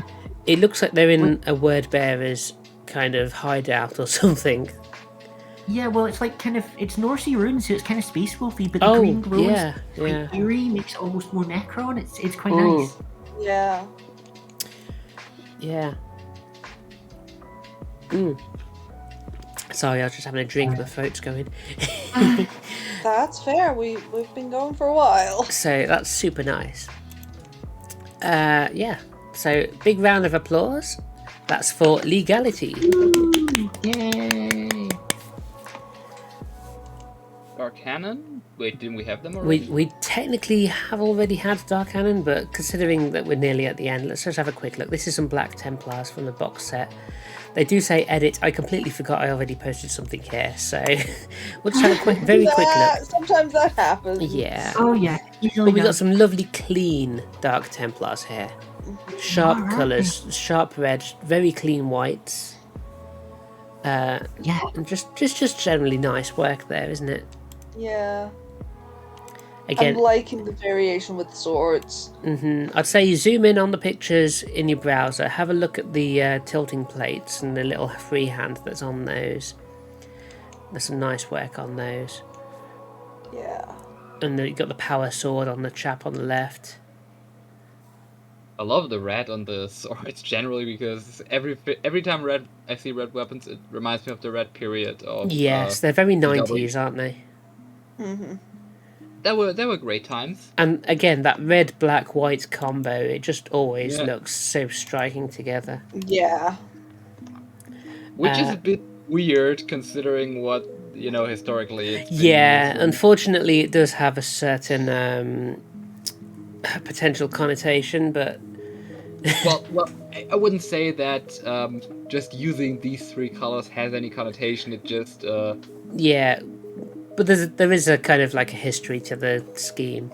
Yeah. Yeah. But then again, it probably has existed even before. Oh, I'm sure. Yeah. Did not see, and they just used it because it was such a. I mean, it's essentially it comes down to the designers, doesn't it? And they said, "Oh, this works. Let's use that." Also, this worked because it was basically the Weimar Republic's flag colors, and they just rearranged them into a flag. Okay, which they'd also stolen the main symbol off. But hey, let's give a second round of applause to Dark Cannon for that one. Woo! And it is an achievement finishing a box set. So that's true. Yes. Next up is someone called Mummy Nagan. I don't know who this is. Yeah, who could that be? I tell you what, if she's posted more than 2 pictures, there's going to be trouble. Ah, shit. Technically, it's even 4. But, well, one is a painted miniature. Well, since you're here, tell us about your pictures. Okay, so the first one is a pair of miniatures samurai general, which I've tried sort of to paint after one named samurai general. So I was actually thinking of doing all the 24 named samurai of the Takeda clan. All right. It's quite a bold undertaking, but that would be cool. Yeah, I think the only issue is I would probably run out of sculpts because there aren't that many actually. I can So imagine. I'm a bit Yeah. limited, but I can try. So that one was my first. I think Nobukawa. Oh wait, Anayama Nobukishi, I think it was called. And I basically put the reference picture right next to it so you can see what it's supposed to be Yeah. and what it actually is. Yeah, I suppose when you run out of sculpts, you can always start green stuffing a little bit, can't you? Yeah. Or a head swapping. Yeah. Then Is that a metal next- model, by the way? Hmm? Is that a metal or is that a plastic? It's metal. It's I was gonna say it looks They like only a- do plastics. Okay. They only do Is that metal and Squiddo? some plastics. It looks like a bad Squiddo mold. No, it's the guys who did the Lord of the Rings miniatures. Ah. The Perrys. Yeah, the Perry brothers. Yeah. They've been in the industry for so long. They do good And stuff. they're so cool. Yeah. Okay, next up we have a classic Goblin from Love the this. Battle for Skull Pass, Yeah. Yeah. which I did during October. It's a little shaman who I thought would be fun if I sort of subverted the color scheme I use. So usually my gobbles have yellow robes. As Yes, you will yeah, see, yeah. But I thought I'd give it to his little homunculus thingy and give him just a black robe. I imagine that he was handed a yellow robe, but he says, I'm not wearing that. I'm putting that on my stick. I have an even better story for you. He was handed a yellow robe and thought, fuck, that's too small for me. Because He's like, guys, I'm a size XL. Come on. Yeah, so, and the last one are more goblins, and this is the Fanatics. Goblin Fanatics Yes. generation. So we have the 4th edition ones, the 6th edition ones, and the 7th edition ones. And they all I go have so together many so bad well. memories of these things. Huh? Oh, I just have bad memories of these things. An opponent might Because they use them a jumped lot. out of units and killed you. Fanatics I mean, could sometimes absolutely they kill wreck their you. own. What do you say? Fanatics could absolutely wreck you. Yeah, but they could also wreck your own forces Yeah. Yeah. too. So, I actually just found for October, I think the old ones, and the person had all 3 generations listed, and I thought, why not do a little Fanatics through the generations thing. Yeah. And I think now they work actually- so well together as a unit. Plus, I'm now considering getting the new Age of Sigma ones because they look fantastic. Yeah. And I'm also on the hunt for the Talisman one, which is actually the only plastic one with the old goblin design. Oh. And there was a unit filler of 2 goblins about to throw a 3rd goblin, a fanatic, into the enemies. Oh, I think I Oh, might have a vague brilliant. memory of that one. Yeah. Yeah, it was a promo thing, and I hope the offer's still up because there is a really cheap one still in blister. Oh, I hope you get it. I Yeah. hope you do. And yeah, as you can see, my goblins all have yellow robes. I love Some that have- yellow. It is so sharp. Yeah. And I mean, there's a tutorial on how to paint it on the PAINTSLAM blog. Exactly.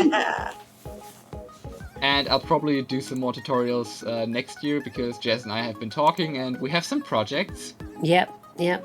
The blog's gonna grow next year. We're gonna have a lot more content.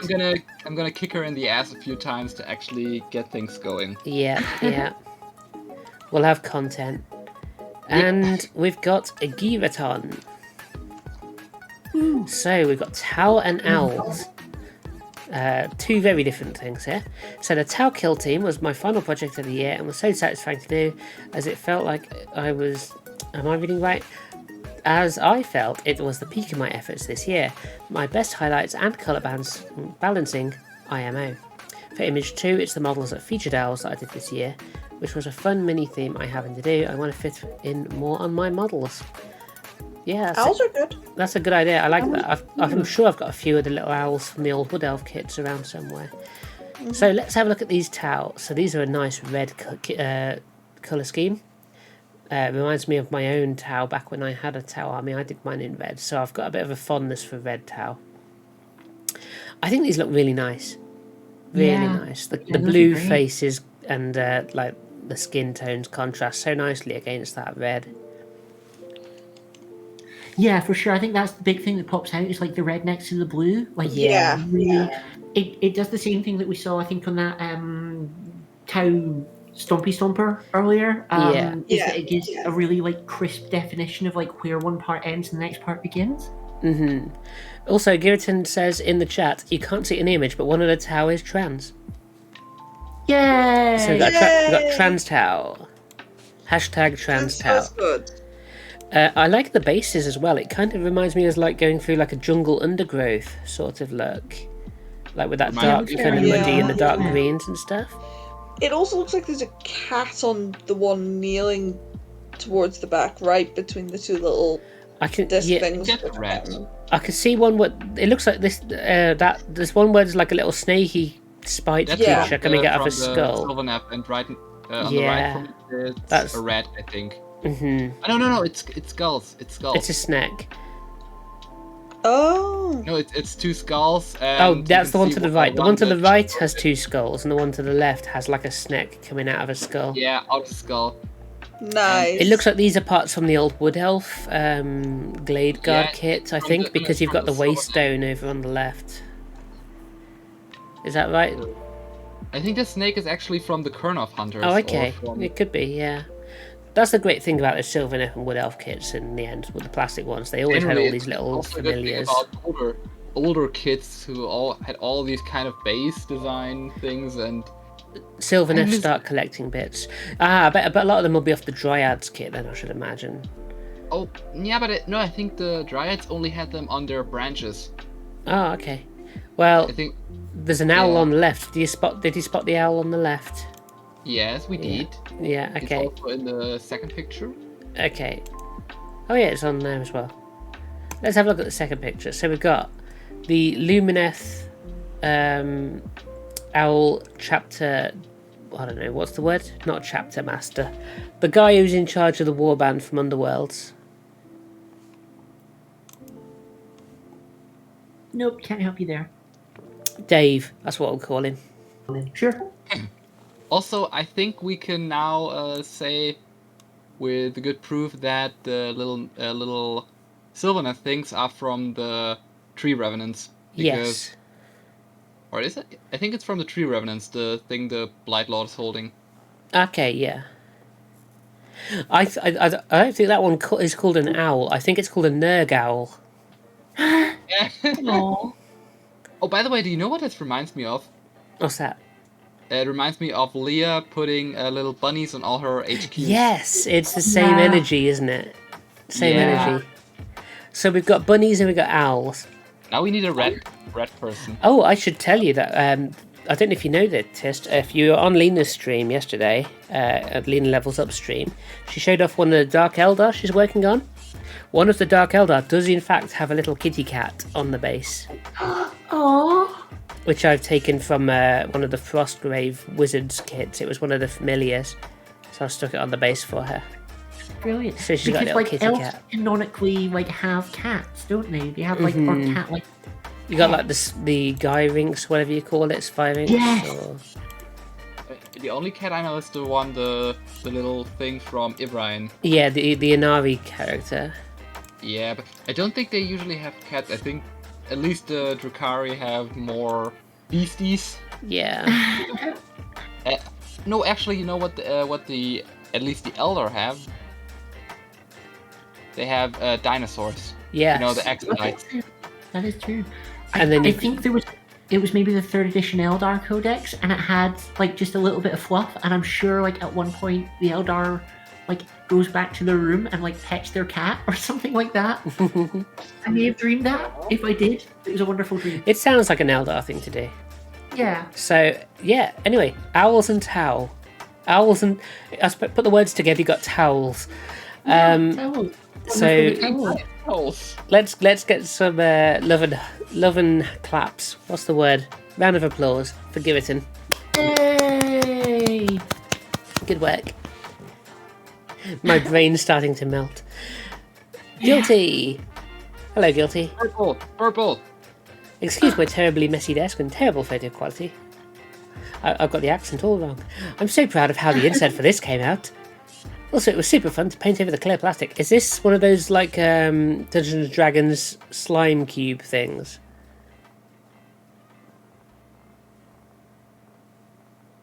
Oh, it looks like it's like a gelatinous cube or something. Yeah, that's like the that. one. That's what I'm trying to think of. Yeah.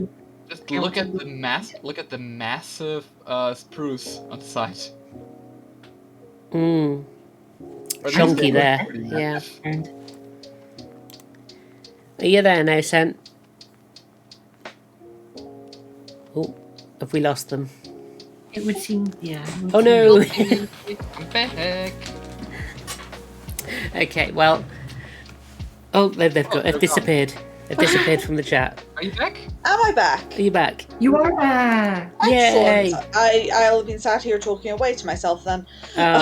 Okay, Because I hadn't realised my mic. we'll shut up and let you talk about these for a second then. Yes, it's a gelatinous cube. I think I got it from... I think it is a D&D one, but I'd found it by Mighty Lancer Games. Mhm. I did this as a gift for Jiggle. Ah. So... Oh, was this the present that you yeah. opened up over the video call or something for it? Or... No. That was the Shork. Oh, this, which I was also tempted to share, but it's not really a painted model, is it? Ah. It's crochet. This I ended up having a quick trip down in May this year. Okay.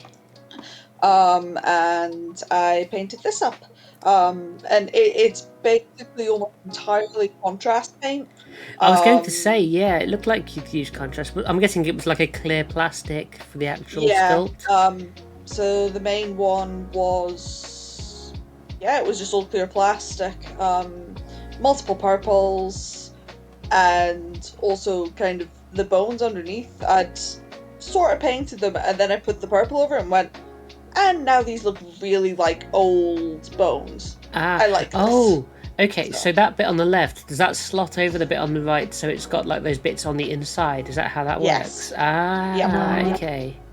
That'd be cool. That's cool. So someone could stick an elf in there or whatever they wanted, and he's like been sucked in or whatever. You could stick something else in there, but it came with this little insert. Yeah. And there's not that much sprue on the desk. Pretty much all of this is models. It's just that little bit there that was a Rocky sprue. Yeah. He's a chunky sprue, that Rocky, isn't he? Yes.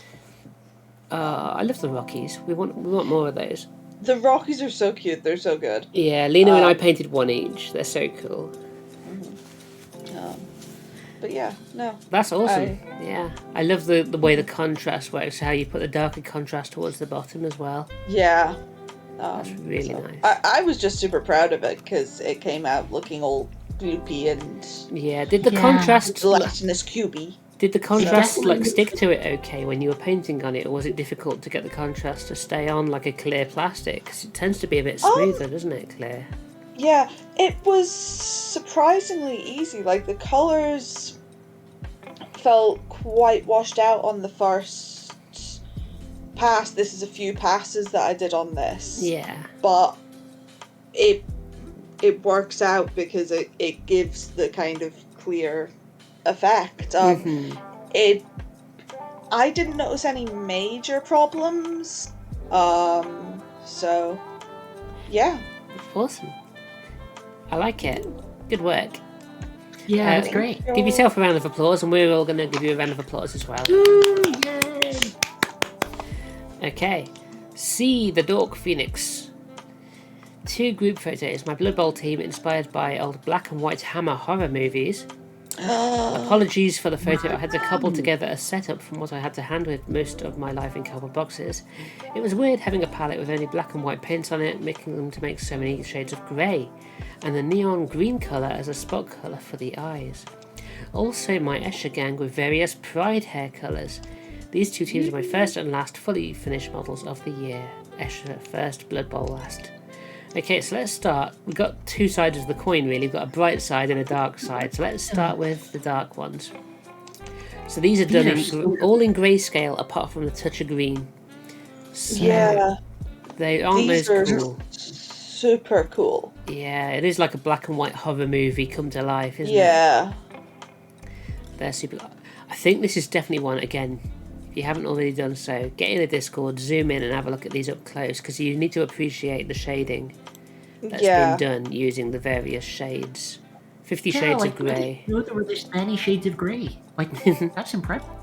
Well, there are 50 Shades of Grey. So... Oh, no. You set that one up. Why did you set that one up? How dare you? So you have... It looks like there is some like metallic on there, but it's heavily greyed down and weathered metallic, so it's not too bright. I like that the one on the left has the ball, which is like got glowing eyes itself. It's like an old shriveled up pumpkin head. Yeah. And that's really cool with the glow with its glowing eyes. That's really cool. And again, get up close, and you've got the markings of the Blood Bowl pitch, and even the grass is in black and white. No, that's amazing. That's super cool. It's great. It's super cool. You need a black and white actual pitch to play on now, don't you? Oh, that would look really neat. Make an actual black and white pitch with like black and white spectator stands and stuff and adverts. And do like really like old school style commentary, like they're moving up the picture, and all like really sounding and it's a girl. What? Yeah. I was gonna say that feels like a pitch for some kind of show. Yeah. And we'll jump into the other side of the spectrum, quite literally, with the Pride Escher gang. So you've got rainbow hair, you've got all sorts of representation in the hairstyles and the outfits here. Who's eagle-eyed enough? Who's eagle-eyed enough to point some out? There is a gay one, there is a bi one, I think. But I don't think the others really have a black, but just have one color. They are really nice and really bright. They're nice and bright, and just not finding the other pride flags. So And again, we're spotting a few familiar themes. If you look to the right, there's one that's got that green and purple again. That colour scheme that always looks nice. I like the rifles they've got. The las guns. Yeah, they've got a kind of almost like a couple of them. The ones towards the middle look almost like, I don't know, like carbines out of a western more than like a. You mean a repetition rifle? Oh, maybe, I don't know. You know the one where you basically pull it down to reload? Oh yes, yeah. Yeah, that's a repetition rifle. Kind of like you push the bullets in the back of the barrel as you flip it down and up again, like. Oh, that's a shotgun. What I meant is that we don't know guns. You know this trigger guard that you have on a rifle? Right. Connected to a sort of grip that you can then pull down to eject the empty shell and load in a new one. Yeah, it's that kind of look, that kind of vibe that I got from it. I think that's nowadays used for boar hunting. Awesome. Not quite sure about that, but I just remember something like that. But I also love on the completely left, the gunslinger, with the two last pistols. Yes, yeah. Very cool. And there's the toxic goop coming out of the one who uses the chemical weapons. Yes. I think it's gas, actually. It's gassy goop. It's half liquid, half gas. That's just a solid, isn't it? Yeah, it's a gas, but I called it goop because I couldn't think of the word. This is fair. Words are hard, okay? Words are hard. very hard. Especially after nearly 2 hours or however long this has been. Oh god, it's 3 hours. It's nearly 3.5. Okay. I think we're nearly at the end. Target destroyed. Oh, hang on, we've got to give a round of applause to see. Yeah, woo! Okay, target destroyed. Is this the last? This is the last one. He's doing it again because he only had one to show last time. Yeah. So it's Nicolas Cage, basically. Oh, yes. Ghost Rider. Look at that. Look at those flames, and the way the end of the whip as well is also kind of like that actually glowing. looks on fire. That's great. Yeah. So I just always confuse Doom Rider and Ghost Rider. I think Doom Rider was the 3rd edition Chaos guy, right? Right. I think so, yeah. Yeah, and I mean they're basically the same, so sort of, you know. I just love that he's popping a wheelie as well. Yeah.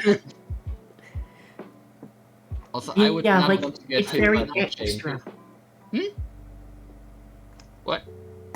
Oh no, I was just saying it's very like extra. There's just so much going on. Like just like yeah. my wheels are on fire. I'm doing a wheelie. I'm waving this. It's like the front of a comic book cover, isn't it? Yeah.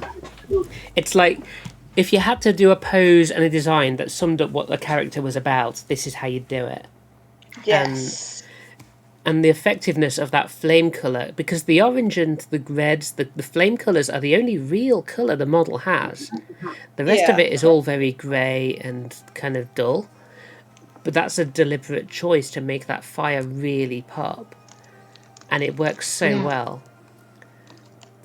Torrent of the Papyrus, I'm guessing that's Torrent Stride, says OSL is a nightmare. Yes. But I will say you've done a fantastic job with it. Yeah. If you look, I don't know if it's coming up clear, but you see at the left of the exhaust pipes and up to the front wheel, you've got the kind of, I don't even know what you call them, the things that the wheels attach to. The metally bits, they've got that OSL on them from the fire. Yeah, it looks really good on those. Mm-hmm. I think that's really nice. And again, you've got the flaming skull, which is always a fun thing. So, yeah. I like the moulded base as well. It's good, and again, there's like a little color on there compared to like the actual guy on the bike, but like nothing compared to, like you're saying, like the flames and everything. The flames just draw your eye in completely. Yeah, don't they? absolutely. So the first thing you notice is the wheels, I think, and then you see the face. And then you notice the whip. And it's just so flamey. Yeah. Yeah. You don't want to get whipped by that. Let's put it that way. Yeah. You'd feel it in the morning. Well, actually, you probably wouldn't. And that's... Hey, that's it. That's the end. We're done. We're done. We're at the end. Yay. That is the 2021 PAINTSLAM end of year showcase.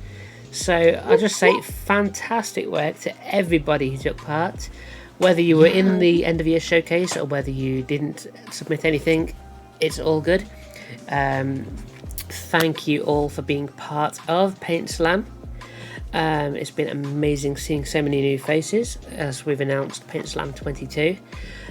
Maybe we'll have a 5-hour stream for the end of the year showcase 2022 if we got so many people, if we can all stay super active and hobbying and encourage each other to do more hobby. I can't wait to see what the new year's got in store for us. So what I would say is if you know anyone who'd be interested in PAINTSLAM, do give it a bit of a share, get some more friends on board. Let's get the community growing. Cult. What's that? Spread the word of the cult. Yeah, exactly. Yes. We're like the paint stealer cults. Yep. So, spread the word. The first rule of Paint Club, tell everybody about it. Get in with PAINTSLAM, download your Hobbit logs, print them out, put them on your desktop or have them on your tablet. Alright, I think I have to actually fill out my one with all the miniatures I painted already now. Yeah, retroactively fill it I in. sort of do that monthly, like at the end of a month I then fill in everything I painted this month because I can't be bothered sometimes. Yeah, I mean sometimes you just forget to do it at the time anyway. I mean it's easy done, so... I think, just do you want to compare how far we've gotten? No, not me. Yeah. I'll say I just crossed the 300 model barrier, and that was my year. Oh, nice. I'm around. Well, according to, at the last time I've updated it, the 20th of November, I was at 187 miniatures. Nice. I think Yeah. if there was a winner, it would be Big Geordie Geek for quantity. Yeah, the dude is just... He's a machine. Yeah. He's not well at the moment, so I think he probably would have liked to have been here, but he's not well at the moment. So, but if he does watch the VOD, or if he is watching and lurking, lots of love to Big Geordie Geek. What you could do? Sorry? You know what you could do? You could gift him a shirt or something for having the most. That's a cool idea. At the very least, I can send a set of stickers and a new pin badge out at and least stuff. Something, it doesn't have to be a big prize, but Yeah. I know the most. I think what we can do is throughout 2022 we can start thinking of occasional little spot prizes that we can send out. That's like we did have the idea of doing, competitions and all that, but we didn't do that many in 2021. So maybe we could do some more next year. Yeah, I mean, hopefully, if we, without trying to sound like a shill here, if anyone does want to support the Patreon, then your Patreon money, your support does help PAINTSLAM very much. It helps me keep the website up. It helps me afford to not need to go and find a full-time job and kind of not have the time to do PAINTSLAM. And it does pay for things like the stickers and the artwork as well, because we have had the PAINTSLAM 2022 avatar creation, which is on the new things, and that was paid for thanks to the Patreon money. So wouldn't have been able to do that without you. And the old lady, you can always invest in the new girl. The younger ones. I mean, I do have a Patreon too, but not really that many people on there. No one actually. I don't know. Maybe my goal for next year is to get this a bit more running and also a YouTube channel, and to kick Jess in the ass if she doesn't do more on her blog. Yeah. I'd like to all resolve to that. We should all be more productive, basically. But yes. No. I'm sorry, my wife's attacking. Is that a Sabby attack? That was a Sabby attack. Sabby attack. Okie dokie. Well, you have to put up with this if you're on a voice call with me. Basically, we've hit 3.5 hours. I think that's a brilliant time to call it. And you know what? I think it's time to share some love, don't you? Yes. So let's see who is on the raid list. Who is alive? I've got 15 other channels that I follow live. Blimey. Who could benefit from some views? You're doing art. Are you a hobbyist? Oh, it looks like Nell's live. So should we go and raid Nell? And thanks to everybody for tuning in as well. You are all awesome. You're all valuable members of the community. And thank you so much for joining us for the end of year spectacular. Congratulations to Kaisar Ludfang for winning the Nurgling. And we'll sort that out later after the stream. And that job. It's rigged. Everything. Rigged. In German, Schiebung. Is that how you say it? Schiebung. It's a word for. Well, basically says to shove, and means basically you shove some money to the referees so they turn the other eye. Yeah. Okay. Hush money, basically. Yeah. Okay. Well, we'll go and raid now. So again, thank you all. Look forward to seeing if you've got any hobby for the next 2 days. Post it up. Otherwise, you can be sneaky and not tell us about it and make it an early start for PAINTSLAM 22. I painted all these models on the first day of 2022. Alright, I think I'm I actually had a day off, so. And yeah, so I'll see you all in the Discord. See you on the Discord. Love you all. Love you. Love you. Bye.